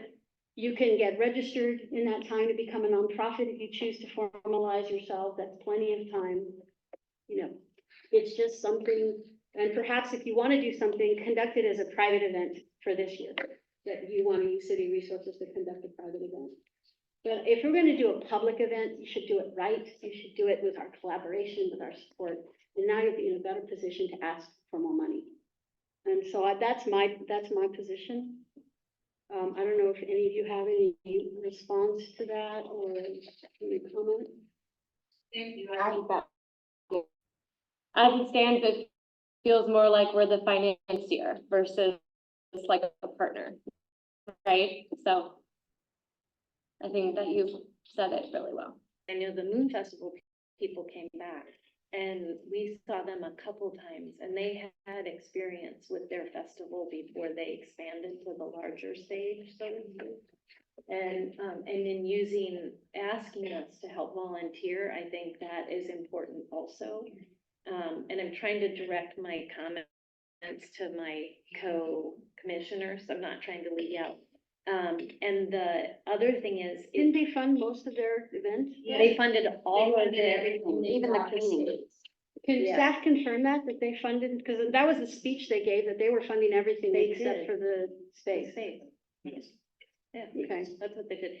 And, I would say that it may even be, possible, as someone who volunteers for a lot of things, to get volunteers to help parts of the event if the group decides to move forward, but particularly for the Grant Park portion of doing the bags, for people, there may be an opportunity for commissioners also to pitch in on that and help with that. And I don't feel like we should fund that, but I also don't feel like, it's necessarily wrong to ask either. So, for that, but I would say use us, but maybe in the future and we do it in a different manner, so. Any other comments from anybody? May I make a motion? Would you like to make a motion? Sure. So I guess I would say, based on the discussion here tonight, the comments from the public, and that this is not in accordance with the commission's work plan for cultural events, I move that this request be denied. Is that you? Would you accept a friendly amendment? Sure. Or consider one at least? Yeah. Excuse me. Madam Chair, if there's gonna be no action taken on this, I don't believe you need to make a motion. Of action? Yeah, no, you don't have to make a motion if no action is being taken, if you're not, the request is to fund this. I mean, you're fine, but it's my understanding that you don't necessarily. Yes, and you don't have to necessarily deny it, just if there's no motion to approve, that's it.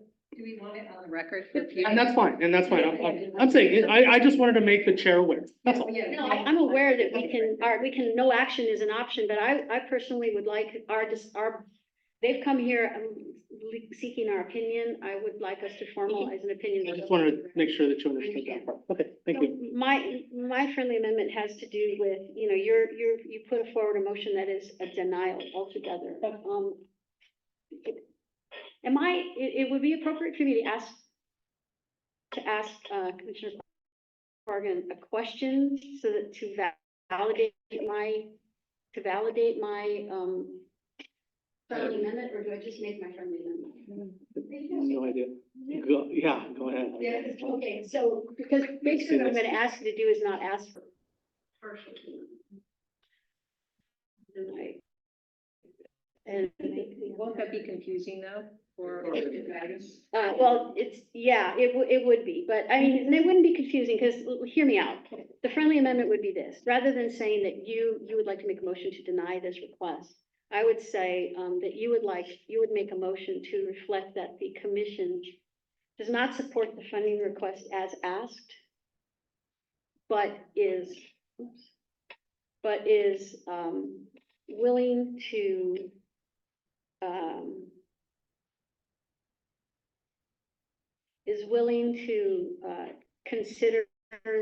reconsider this, uh, for future work plan. I guess, I don't know if we can do that, though. I mean, the request is, this is the request, right? Yeah, that's. Yeah, and Chair, what I can tell you from a staff standpoint is we can work with this group for future events. So you can make your motion and keep it simple and deny, and we're gonna work with them to. Yeah, I think If you're. you can leave it at that, so it doesn't. You're right. Okay, go ahead and make your motion. I withdraw. She already seconded, all we need to do is vote. Oh, I didn't hear. Could you repeat it one more time so I have it very clearly for the recording? What? That would be fantastic. Thank you. Thank you, Vice Chair Corrigan. So we do have a motion and a second. Are we ready for a vote? I hate to do this, but may I hear it again? Oh, okay, yeah. Thank you. Okay, so based on the discussion here tonight, the comments from the public, and that this is not in accordance with the commission's work plan for cultural events, I move that this request be denied. I'll email it to you. And we have a second. Who seconded? Can we say the funding request? So it's very specific. Funding request? Yeah. A friendly amendment? Is that okay? Yeah, okay. Yeah, funding request. This request for funding be denied. Okay. Yes. Okay, so any discussion on the motion? Can we just say the request for partnership and or funding, if you want to add that, just so it's clear for staff to understand? Because this was, remember at the beginning of this item, I'm more comfortable with what. I had asked for the partnership because the funding is one thing, but the partnership also insinuates that, Okay. yes. So, Real simple. okay, so based on the discussion here tonight, comments from the public, and that this is not in accordance with the commission's work plan for cultural events, I move that this request for partnership and funding be denied. May I offer a friendly amendment? I'm so sorry. Okay, at this time. Yes. Okay. At this time. Oh, at this time. I don't think that is necessary. Okay, Okay. okay. So you deny the friendly amendment. Okay, And we have a second. now discussion. Anybody want to discuss? I just want to say, I think that these ladies and their partners are gonna figure out how to do this for us. I'm very confident of that. It won't be today.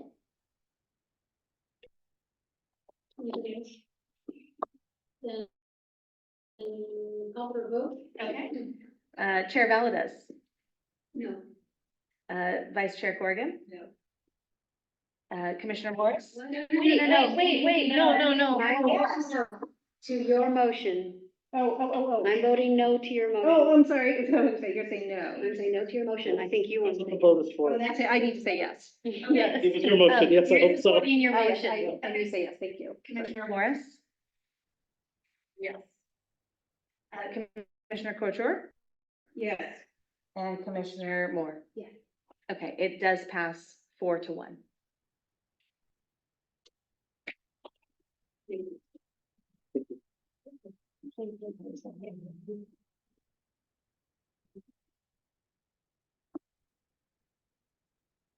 No, for attending. Now, moving on to item.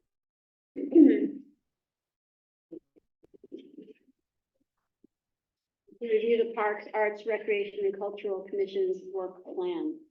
Excuse me, I'm starting to lose my voice. Sorry. So Chair, you can, yeah, go ahead and start that discussion.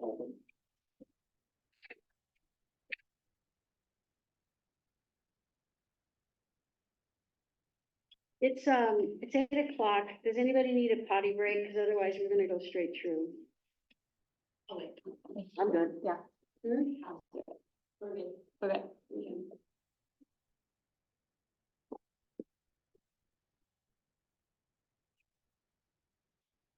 Okay, should everybody have the work plan in front of them? You want my copy? I can pull it up if you'll give me just a second. Does staff have a presentation to make? You were discussing that we wanted this on the agenda so you can recap what happened. So if you want to go ahead and recap.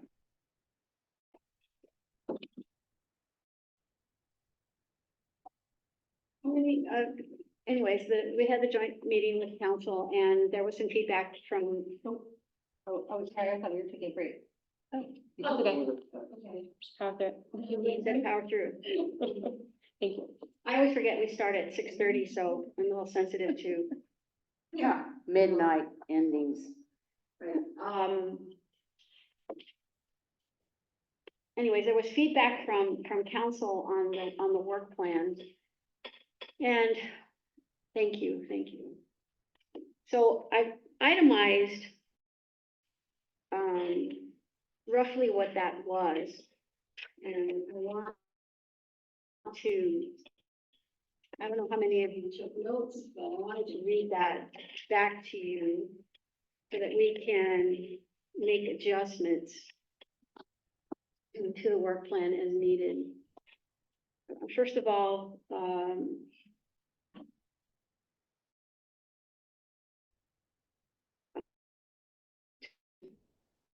made the comment that the work plan is too full.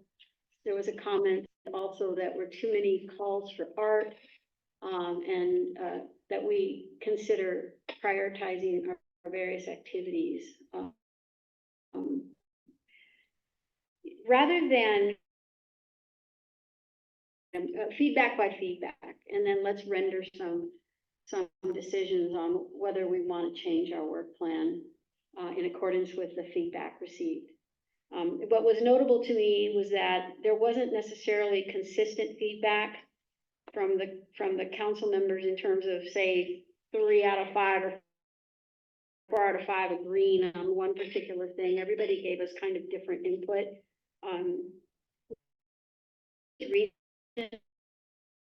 Of the items, the feedback about questioning the purpose of Lisa commented on the purpose of the data gathering for the dog park, whether or not that was relevant or needed. Again, questions about some issues about the number of calls for art.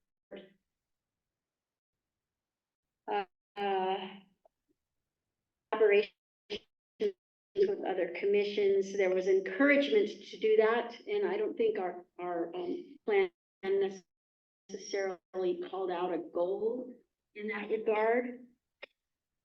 And then also to consider becoming involved in the new playground processes, although I believe that is already in our work plan in terms of being part of the public process as staff brings forward playground plans. Is that not correct? I mean, it's further, if you can scroll up on the work plan. It doesn't necessarily have to be in a work plan to happen. That's just part of the public But process. I think we did, down towards the bottom. Yeah, you did. Where we talk about being part of the public process as operational items come to bear. It's somewhere On the last, very bottom. right down there. Yes. Process. I mean, that's, we didn't itemize playgrounds, but that's true for anything that we do, whether it's dog park activation, whether it's playground structured. So as they come up, as staff brings them forward, then we will be involved. And that activity is distinct from stuff before it becomes operational, where we're rendering advice to council for particular ideas. That is something that's in response to an operational plan. So I think we covered that. So if and also Councilmember Liang wanted to see more evidence of collaborations with other commissions. And to that one, I think that we should look at our work prioritization. We do not assign priorities on our work plan. I was looking at other commissions too, and they don't either. So I was just looking at their work plans. It's not evident to me how we can, like, do we add a column and literally put a priority there? Or do we just cull the list and make it shorter because that implies that it's higher priority, whatever is remaining on the list? Does anybody have any comment on that? And Councilman, do you want to give more guidance on that? So if I can comment on a couple of things you said, and the mayor might also. So if he chooses, if he so chooses, when council time or vote 5, 3, 2, 4, 1, 5 all on all those work plan items. So you're always going to get just 1 or 2 comments. You may see nodding around the table if you watch and you see Yeah, who agree. And I So one, feel that yeah. So, and I do think that the comments that were made about prioritization are. And it wasn't clear that it would be practical to expect to do them all.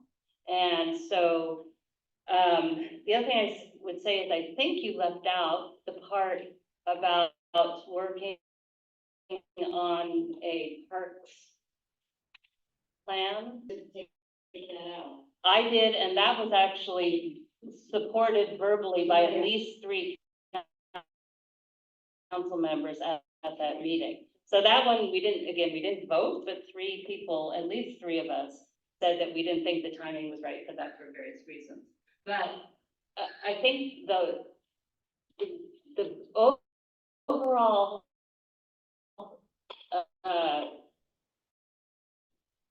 impact or input that you were on not 2 commission silos, but 1, prioritize things that will not saying this is item priority 1 and this is item priority 2. That's not it. It was about focusing on coming together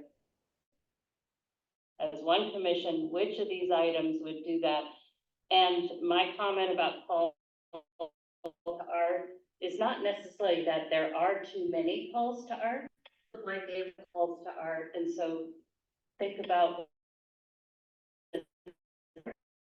maybe it's not enough calls to art, but it's up to you as a commission to think about which of all those things, because there's too many, you can't accomplish that all in 1 year.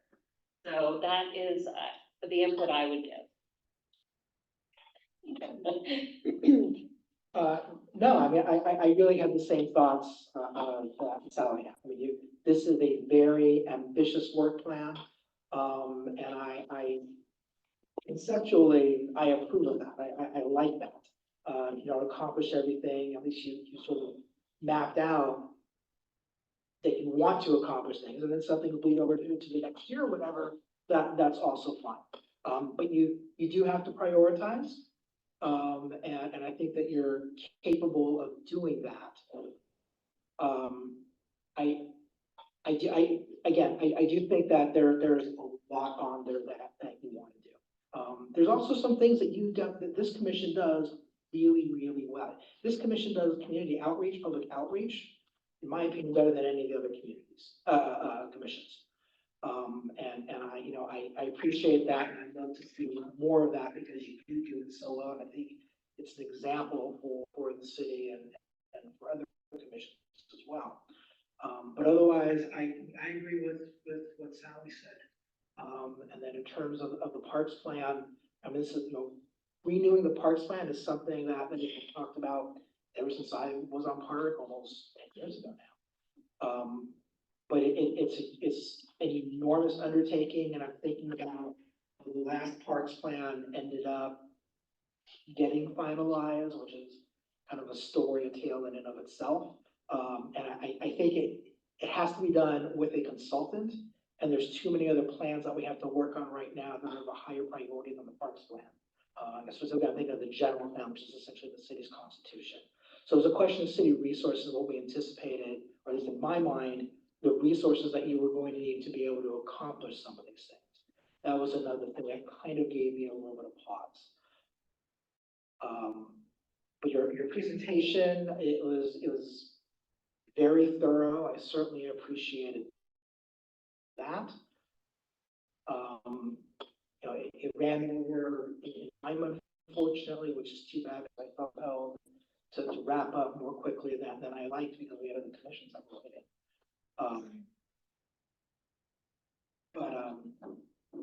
Yeah, I mean, I think there's a lot of talent on this commission, and there is a lot of motivation.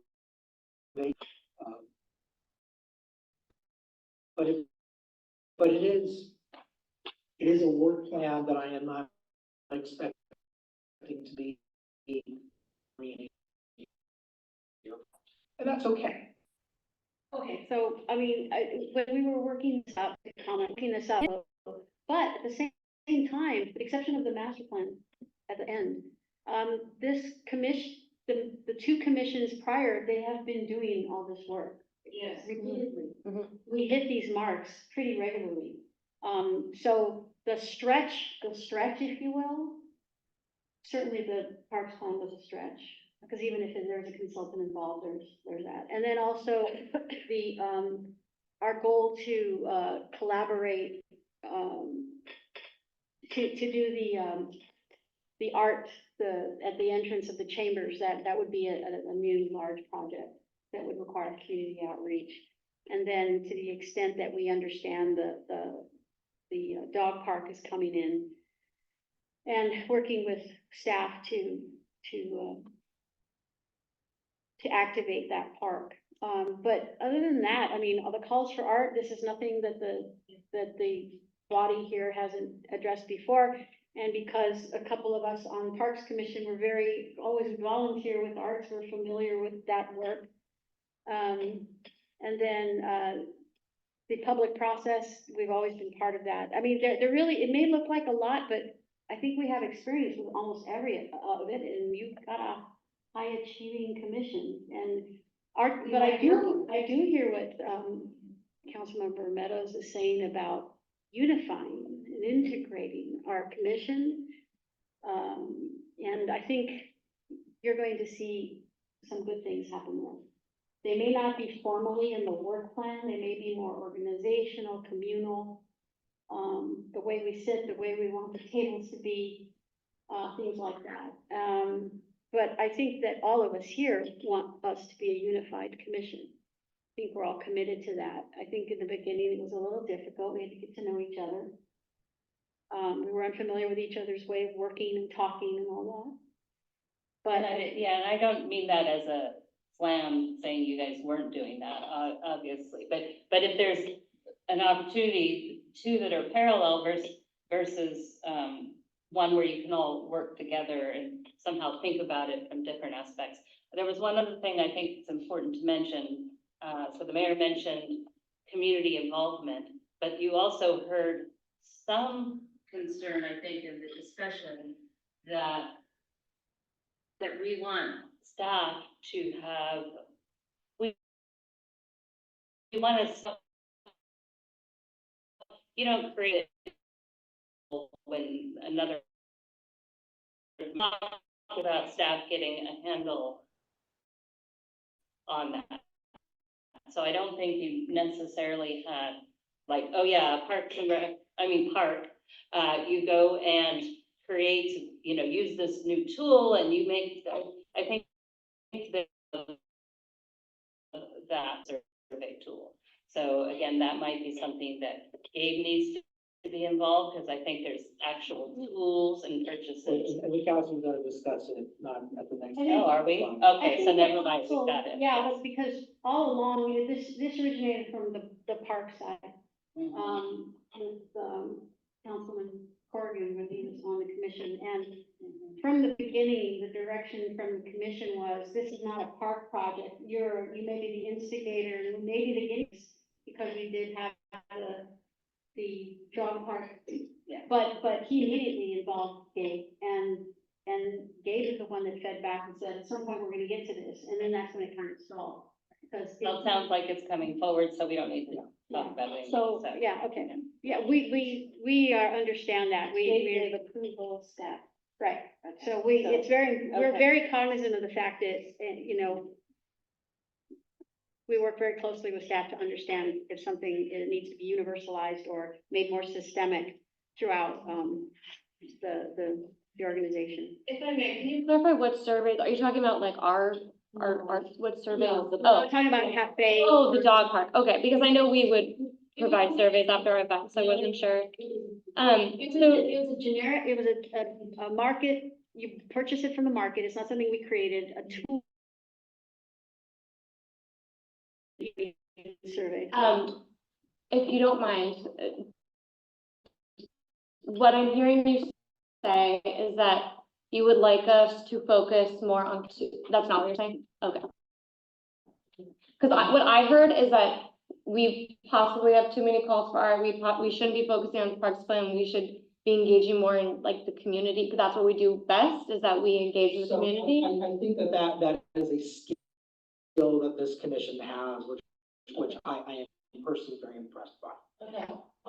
I don't think that you should work on a parks plan because it was pretty clear to me that at least 3 council Right. members said, put the brakes on this. Yeah, Otherwise, you organize and you work on your work plan the way that you want to.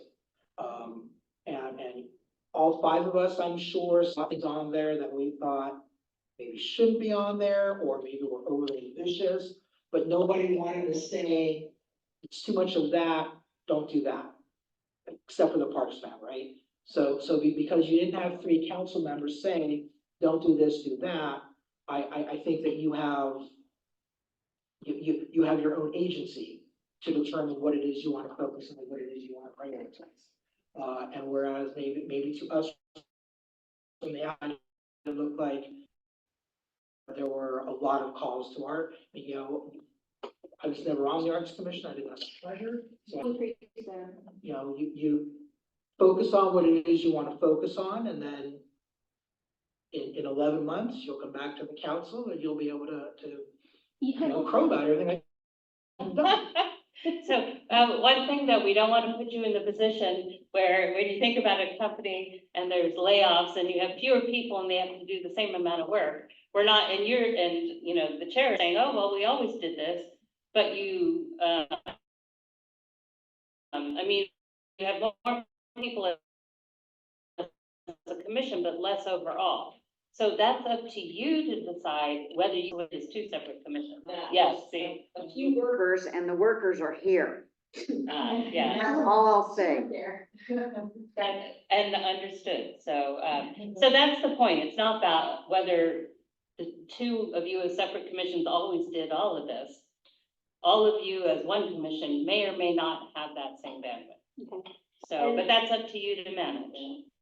And that's very good input and very fair, and I, you know, at this point, unless my take something, I'll take under the direction of council to master the parks plan off. But beyond that, unless you guys want to make some changes. Nope, I'm game. I love this work plan. Me too. You all were excited about it. Unified us in the planning part of it that I saw. And now that Casey's back, I'm sure she'll be okay with the impact we have in terms of any requests of staff, but as Commissioner Couture just said, you have workers here. I want to ask somebody that what Commissioner Couture said too, is I think that people here, you saw this, I think, always agree, but I think we're really respectful of each other, so I think we can get a lot done, and hopeful.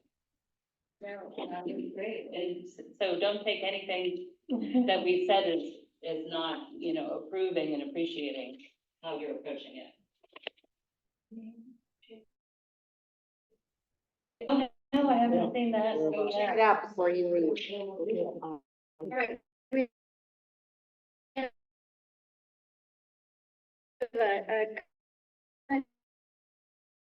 Yeah, Commissioner Moore? I actually looked at the, we do too much of it is work with staff, which means staff tells me what to suggest. But I wanted to clarify something, and I think they asked us to potentially collaborate with other commissions, and I'm trying to remember, it was specific ones, if I remember correctly, maybe this.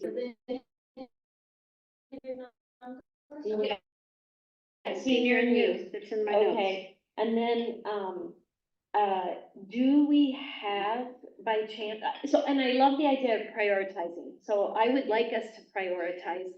So if, as a comment. So here's my comment on that. To the extent, the work plan is the work plan because it's organized by impact area. I would be reticent about prioritizing one impact area over another. However, as we form future agenda items, that's where we do our prioritization, because that's how we set up the things we're gonna attack first, right? Is through the normal course of our meetings, as we create our future agenda item list and we pluck things off of that, that's where we impact our prioritization. So I think priority discussions should be an ongoing thing. It allows us to be adaptable, and it allows us to take advantage of, you know, ecosystem things, staff availability, whatever, that might help us move forward on a project. Whereas if staff is swamped with something else, we might have to adapt and do something that doesn't require their effort as much. Okay, got it, okay. And one thing, again, if one council member, you know, again, it wasn't all of us voting on everything, so don't try to create, you know, shoehorn what you think you heard one person said into make, you know, doing something. If it doesn't fit organically, it should be part of what you're trying to accomplish overall, not, you know, not something you have to make happen because you think you heard that direction. Okay, I would suggest in terms of the collaboration, because I think that was a very good piece of input, is that as we look at our work plan, within each of those items, look for opportunities to collaborate with the other commissions, and it may be, you know, we might even work with the historical commission if there's some community event or something that they would like to do. So, you know, let's not limit it to youth and senior. That's a good starting point, but let's keep an open mind. And I think that we can incorporate that kind of collaboration in some of these activities. Or library.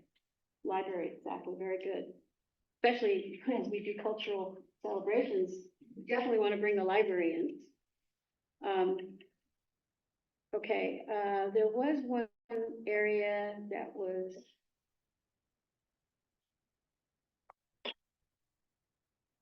collaboration and the, let's see.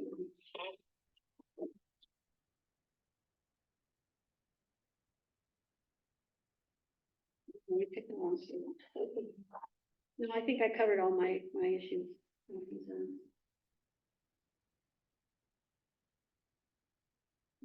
So, can we by consensus agree that we're carrying through with this work plan minus the making the edit to remove the parks plan at the bottom, that's at the bottom of the list? The strategic planning part, we will remove that line item.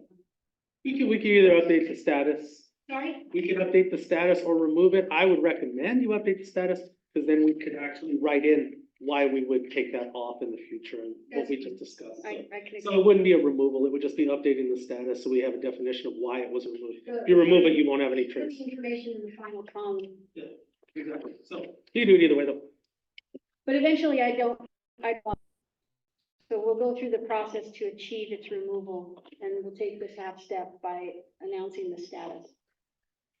And Chair, and for the commission too, the work plan, the parks plan that was put into this, many cities, it's a common thing to have a consultant come in and do a comprehensive, parks plan for the park system. This is very helpful in prioritizing upgrades, assessments of the parks, things like that. So it's very useful. It's needed. We have a parks plan right now. We've been working on that. What we didn't realize, or what I didn't realize as a staff member talking with the chair about putting this on the work plan, is that the master plan, the other plans that are involved in this process need to be completed first. So once that's done, this will be back on your work plan moving forward. Okay.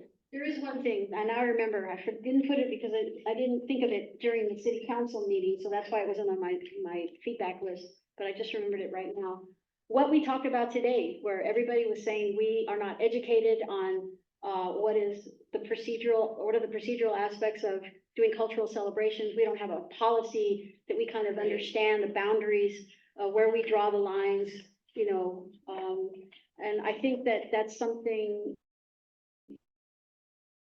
we should add to the work plan, which is to have, I don't think we can. I would, It's been approved, the work plan. and it's something you didn't share with the council, so I would recommend that that's something that we discuss in the future work plans of doing that, and it's just part of the process of this commission going forward, is being more educated, and I think you could actually,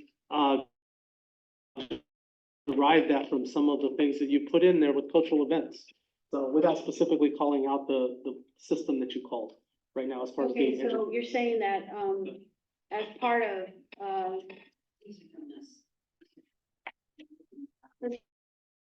part of the four.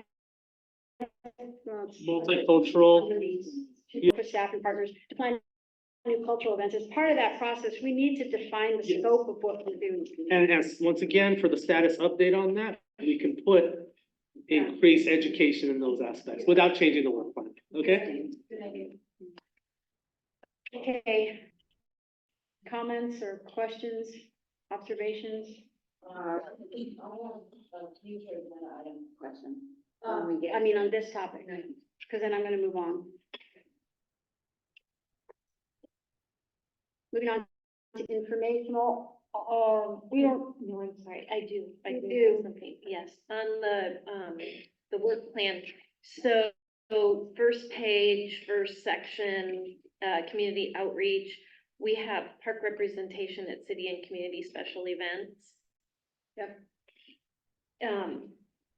That is staff letting us know and then us participating. yes, So I don't know if it's okay to ask this, but I'd like to make sure we know in advance when these things are coming up, so we can plan them and participate. oh, ask for schedule. Yeah, so market's gonna start and we're supposed to show up in the concerts and the family fun days, because I know we have family fun day coming up. Yeah, I mean, that's generally true. The more advanced notice you give commissioners, the better they can volunteer and plan it into their schedule. And under leadership, we can add that And under do the you have the cost. schedule of city council meetings where we have to be present? We usually do, when summer comes around though, this is when actually when spring comes around, because we have the farmer's market set up.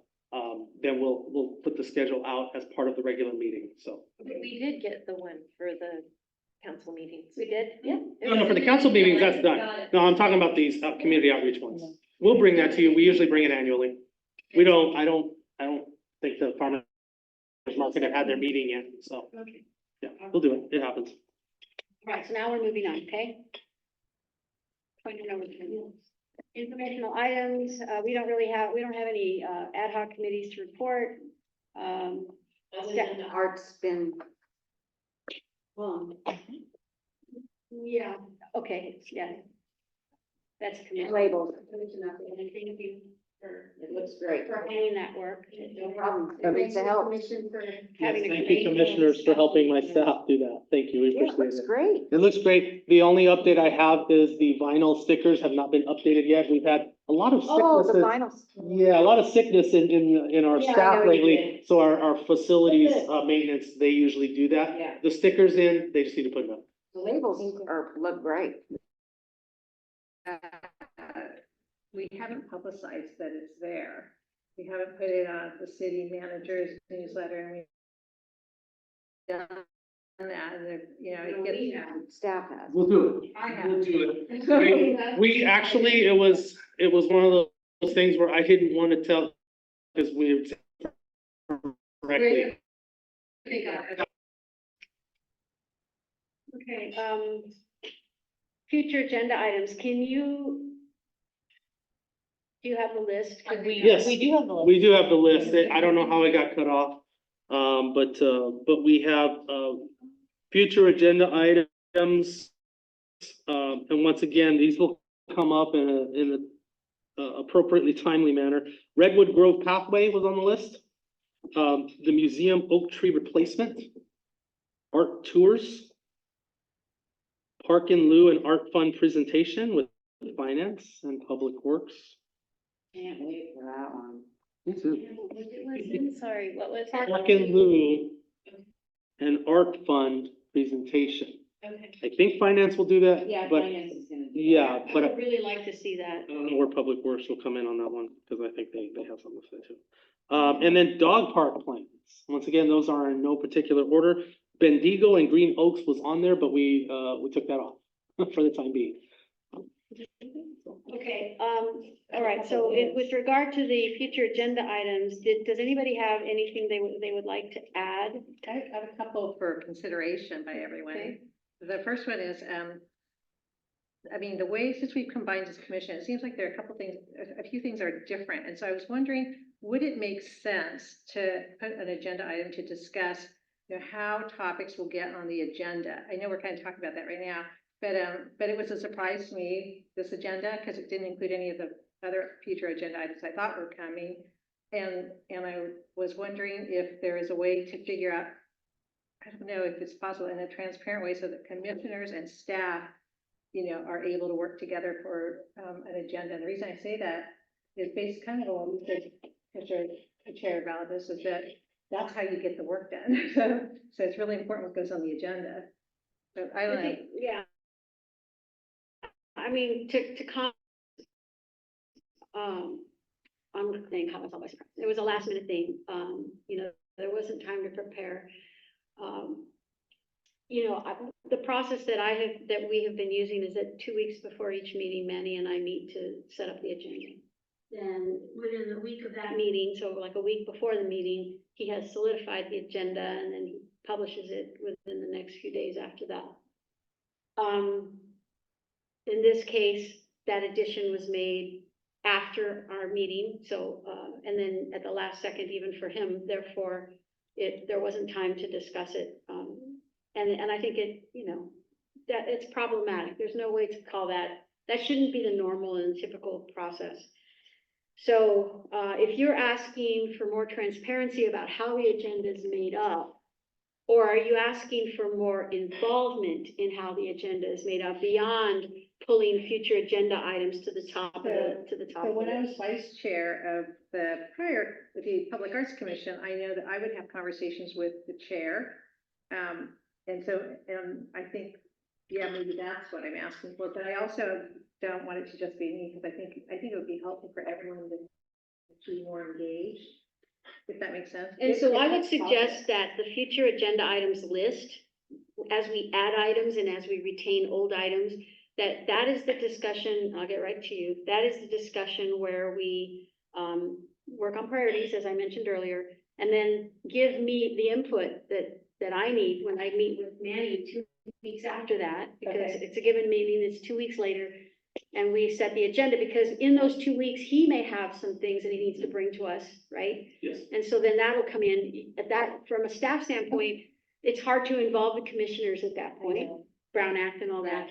But in terms of commission initiated priorities, this is the place to do it. So let's make that more. So you're saying that what we should do is we should reach out to you and Manny and with you know, topics or? No, do it in the meeting. Right here, yes, Right, in the this meeting. meeting. If there's multiple commissioners that want something on the agenda, as long as we get 3 nods, we will put that on future agenda. So now we have a lot, I have a question though, because we have a lot of future agenda items and, So and we can attach priority to them right Oh, I now. see what and- you're saying. Yes, so let me help a little bit. So the standard way to do that is if we have multiple commissioners that want something, if you bring up something, I'm not sure what that would be, you throw it out there. And a couple of people are like, yes, that sounds like we add it to the future agenda items. The role of the chair, when the chair comes into the meeting with me to set these, this is when I have an opportunity to share with the chair what either council or staff has to bring forward. And that's not I'm gonna ask you, hey, should we bring this forward? It's something that we're asking the commission for. I'll usually 99 times out of 100 be able to share that with the chair at that meeting. And then the chair, the role of that chair will also prioritize the list that's right here. And what I'm suggesting is that in this discussion where people are adding to the list, that's process step A. Okay. But process step B, which we have not been doing, I'm suggesting we add it, is a brief discussion of, we got 5 items, we've just added 2 more. Let's assign some rough priorities so that when I go into the meeting with Manny 2 weeks from now, I'm attending to your higher priorities. Okay. You know, it doesn't have to be a formal thing. Something may come up that makes something else more important. But at least I have a feel, because right now it's just rando, right? It's almost like in order in which they were introduced. Yeah. So I say, let's put a little value on this listing. Now, you had a comment or question? Comment.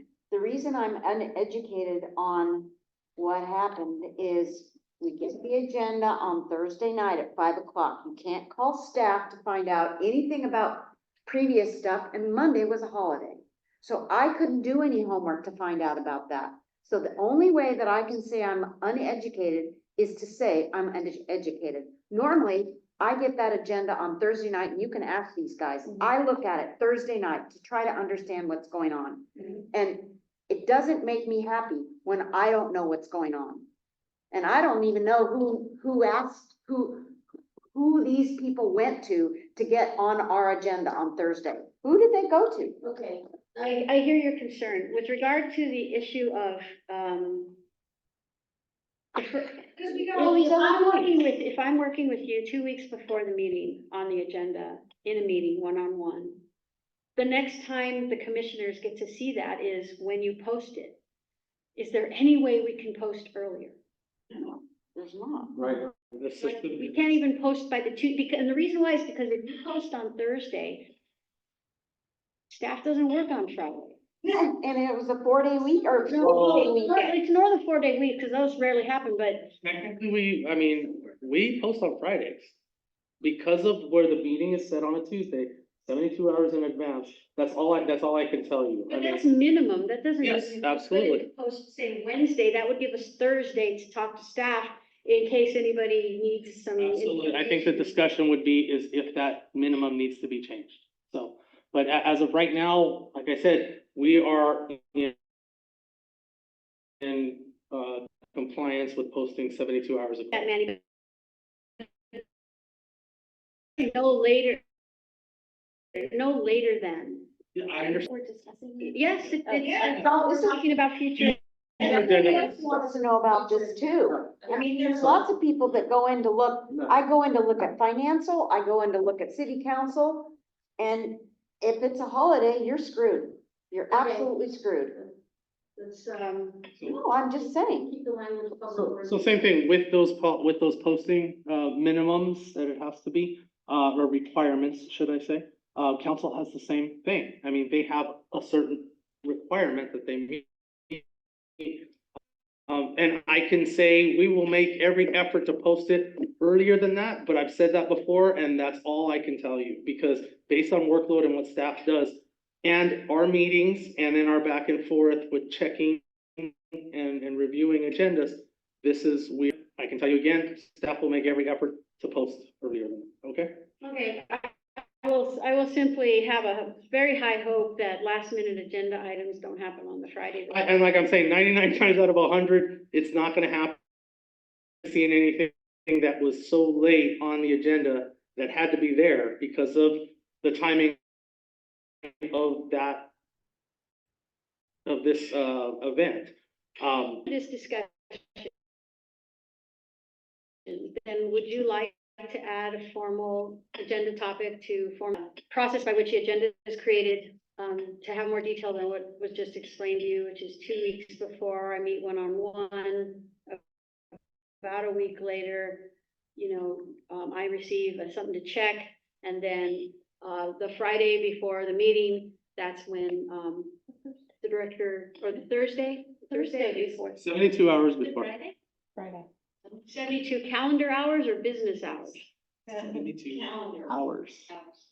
Thank you so much for asking. No, I think I'm good. Okay, this is helpful. Okay, so you're Thank you good. so much.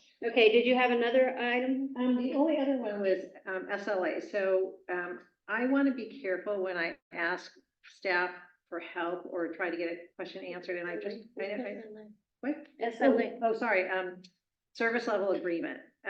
It's more of a term that's used in business, and it's basically an understanding of when somebody asks for information, what is it reasonable to ask for, number one, and number two, what is reasonable, what is the reasonable response time And number three, who are you supposed to ask? And I have learned that we're supposed to go to you. So, and that's, by the way, that's different than public arts, when I was on public arts, yeah. So Could I we, ask? yeah, we could go like check for, dates for, I don't know, community event reservations or something like that. But our staff liaison knew, so, and it was kind of random. So, I think that's right. And so, anyway, so that was kind of just, I was wondering, would it be fruitful for us all to have that kind of discussion with Manny and Casey, or just do it now? I don't So know. that request in the past, I know this isn't pertaining to future agenda items, but it kind of is, because you want to know if it is going to be one. But that question has been asked in the past, is once again, bringing it through your staff liaison is the best way to find out, because I think every situation is different on what that is being asked for. Is it a public information request? We don't create documents for public, consumption, when they request those things. So if that's the request, I mean, so, and I'm kind of getting into what if, but really, I think your questions should always come as commissioners, those should always come to your liaison, and we'll disseminate exactly what needs to be done. Like I'm saying, it could be a public information, it could be something at my fingertips that I could say, yes, we can get that to you. The problem that it creates, and that's not something that the commission should be doing, is creating more work for staff. So with that, I'm the one that decides what is reasonable and what. For commissioners to seek is to understand legislative precedent Yes. and, you know, past ordinances or existing, criteria forms, you know, here are requirements in order to achieve a fee waiver. Mhm. How many of you have seen that form unless you've planned a private event? You know, we haven't seen that form. If we can be educated as to some of those procedural aspects of achieving access to Parks and Rec facilities, you know, so that, Absolutely. you know, we kind of understand, you know, if somebody asked me today, what are the requirements in order to become a heritage organization for the city? Because I know that they exist, because Rotary is one of them. I couldn't that question. And a lot of that, Chair, a lot of that information is available on different websites. That's something that, as far as how much work that would create, once again, I would say go through the staff liaison, and we can discuss what it would take and the timing of that too. If a request that has a number of things that could be helpful for a certain item on there is given to me a working day before the meeting, there's a problem with that, and then we won't be able to get to those. What is, what would be a reasonable time? Well, let's say I send you a request and I don't hear back for a while. What would be your, because I don't want to throw lots of emails at you. But And that's fine. I would say just continue to reach out to me. okay. Unless you see some kind of response that I'm out of the office, or Okay. something, which, by the way, I won't be in the office the rest of this week. But in any case, yeah, so something like that comes up, then that you can go try to seek it, you're directed to. Okay. But the point being is, it just depends. It depends. I'm not an attorney, but there's an attorney term. It depends. So it depends on what you ask for. Okay. You can also CC me. Yeah. Okay. Yeah, and if you CC her, she'll know my status. If I'm at a conference or in meetings or something and you need just a quick answer maybe, which is totally reasonable by the point. Thank you very much. I'll give you that agenda item either.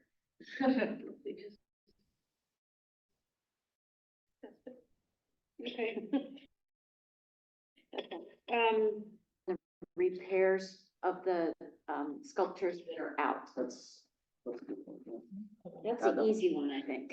And once again, I have that form that shows the status. Yeah. It's just a matter of bringing Yeah. it here. Cool. And that would be informational. There's also a sculpture purchase. That We we, don't know where that is. yeah, let me see if I can find it. I thought that we voted last year, the Public Arts Commission voted to purchase a sculpture, and let me look at my notes. Yeah, we did, but, we gave some ideas to the council on where to put it, but No, we. it's not the heart, not the heart, it's another one. Let me see if I can find it.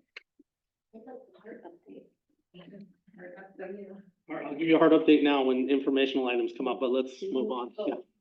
Janet, were you still in the process there? She's looking for some. for If we just add the scope, we're gonna add the sculptural update, sculptural Okay, update cool. on here, so she doesn't have to find it, we'll get it. So out. we're adding sculpture update to the future agenda items. Yes. Okay, got it. Brochure, can we add that too? I think we need a list of, work, so we can update the brochure. Park brochure? Yeah, Okay. yeah. I think that was on the. Okay. Just the new ones. Yeah, and then take off what's not there, Yeah. and then What you're seeking is a list of assets? updated. List of Accurate, assets, because yeah. then we can update the brochure and print new ones. Okay, so the list of assets is enables us. I don't know if I would say assets, because they're loans, Oh, we don't own all of them. Yeah. Yeah, Assets and loans. yeah, assets and loans. got it. Okay, any other additions? Because I want us to do a rough priority, because when I meet with Manny in 2 weeks, I want to pull out 3 or 4 of these, or 2 of these at least, if not 3. for the agenda. I don't know if this is, I don't know whatever happened with the Arts Los Altos collaboration. Is that a So- future item? So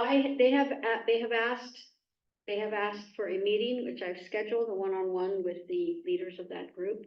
And I would just want to hear what they have to say. Depending on what they say, I would then bring it back to the commission to see if there's a reason to agendize something. And since we have that as part of our collaboration, as part of our work plan, then, we can figure out what's next. I want to hear what their ask is. And I don't want Our money. to come to the commission. Yeah. I just want to hear the scope of it. And I may ask them to come back to the commission. Of my meeting? No, of the actual event, or was it open? It's open. Which event? The walk, they wanted to collaborate with us on the walking event. I do not know that. I don't know the date. That's fine, I was just wondering. Okay. I have a request, I have a suggestion. I would like to prioritize something on this future agenda list, which is the museum oak tree. And something, Chair and Commissioners, actually, for information, when we prioritize, it is, and what we've done in the past is put potential months. Yeah. We'd like to see it in April, we'd like to see it in May. And we can do that. It doesn't necessarily, it's gonna happen like that, because I'll tell you right now, when the dog park plan is ready, because I've already pushed forward, to the, or I've reached out to the, architect. He's finalizing it right now. So when that's ready, we're probably gonna bring that at the very next meeting after it's ready, and that may trump everything for that month. Okay, so that's how things are made. So I don't know exactly how you want to prioritize, if you want to put them in ABC order, or if you want to put months on them, but knowing that something may jump up if the need is I necessary. say the easiest one first. Wait, I have a question, does the brochure have to be an agenda item? Can you just email? Can It you could form be- an ad hoc and then you could just, Informational. I can just put it on. And hey, this is it. At the end of the meeting, informational, here's the sculpture, here's the brochure, everything, any questions about it? Okay, move on, that's it. It's not something we have discussion items. Okay, Yeah, so I'm not sure, hopefully that helps you, Chair, on how you prioritize. Guys, dog park, and then the oak tree can happen after that. That's what I heard. Yeah, or the oak tree comes next month, and once again, that's what I'm saying, you and I, 2 weeks out, we have that discussion, so I don't know if prioritizing would help, but if you just put like a general, I want it to be on my agenda to discuss. I would put that on, Consider it. I would put both of those, just an idea, that's not for you though. An idea is put both of those at the next meeting is March. We can label them March, and then maybe label a couple of other priorities the next month, and we'll go from there. Okay, and then on the art tours, was there some sense of urgency that, I just wanted to get a sense of, okay, and was that, a public action, or is that viewed as potential collaboration with the Arts Los Altos? I want to find out more, right? I thought it was, with us. Yeah. I didn't think it was a collaboration. Okay. I think it was a collaboration between us and them, right? Well, They wanted to create a walk, but they wanted to, yeah. Yeah, but But I think they wanted us to fund it. Do we need to discuss the potential collaboration with the Arts Los Altos? Yeah, so let me find out what they're The ask was unclear. And see Yeah. what their they're asks are. It could be a variety of things. And then if, once I hear what they have to say, then I can. Are they asking to collaborate? They're asking for a meeting. They didn't ask to make a presentation. They specifically wanted to have a meeting with me, and I agreed they to it. made presentations with us at least twice. Yeah, but those asks were not very specific. I want them, what I told them is, I need you to have asks. You know, it's one thing for us to be aware of what you're doing, you know, you're in that bailiwick or in this bailiwick.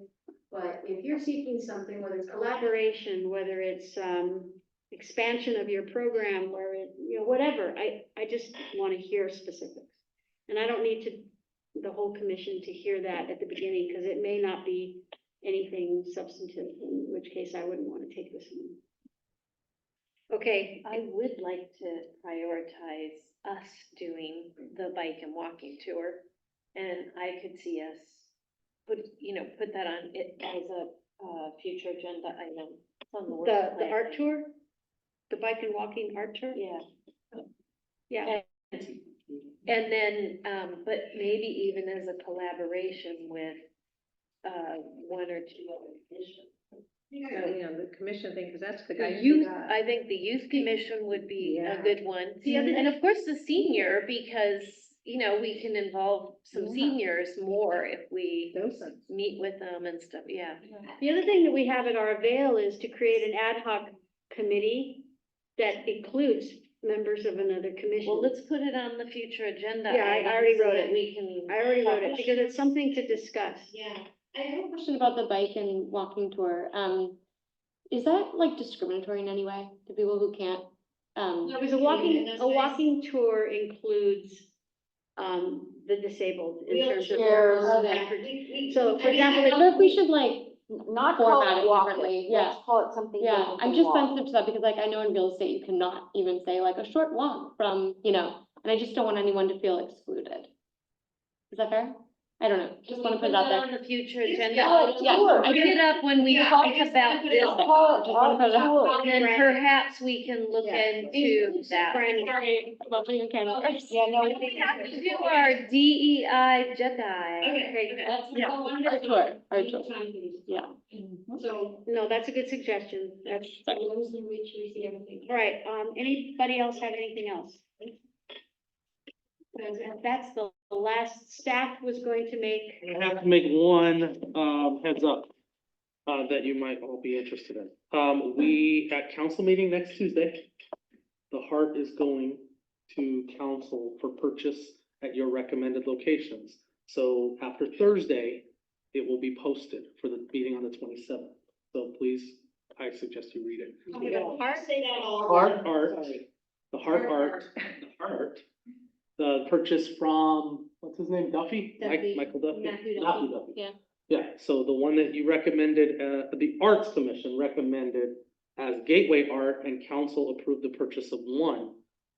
That recommendation of the one that was done here and the two locations, that is going in a staff report that I have posted. That will be posted publicly in accordance with the posting rules of the council, should be Thursday. To be discussed at the 27th meeting.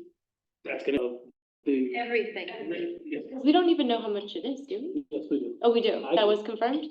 Oh, you do, It Is is it a lot all in the more? report. It is more. It Okay. is all in the report. okay. So, yeah, so after Thursday, please read that. And then we had with that, we had the assignments for council meetings. I think that was done in December, I believe it A was. while ago. Yeah, it was Yeah. in December. So, whoever's assigned for that meeting, please, I would advise you to attend, not necessary, but, I would advise. Wait, so I have a question about that Heart. So at the time that we approved it, we thought it was going to be a certain amount. But now if it's considerably more, considering he has exposure through the Smithsonian, we don't have any say now, but, because it comes out of our funds, right, to purchase? Yes, that's what it is. Remember, Council has a lot of say. Remember, the purchase Okay. two, yeah, the purchase two Okay. was just, or the first recommended purchase was The amount. the amount of the purchase. That does not include delivery, that does not include installation, that does not include the base, that does not include any possible electrical lighting. So all of those things have been considered in my, report, so you can. Wait, you have uplighting too? No. Oh, darn. Does anyone have the schedule for when we're supposed to cover the city council meetings? I can resend it to you. I think you have to, nobody has it. I have it, I will resend it to it's you. on my calendar. I want to clarify something from Commissioner Moore. Are you suggesting that your position in support of that art might change because it's much more expensive now? When we spoke with him, when we were still the art commission, I think it was in July, he had mentioned, we had asked him how much it would be, and he inferred that it could be 3 times. I understand that. Oh, okay. So it was just unclear. We didn't have like It's a, more, but it's not Yeah. significant. Yeah. But if he changes the price on me again, Yeah. we might have an issue. yeah. So I mean, because we wanted to be mindful of, right? Yeah. Okay, great. Anything else? We are adjourned. Thank you for attending. It is 9:07. Thank you all.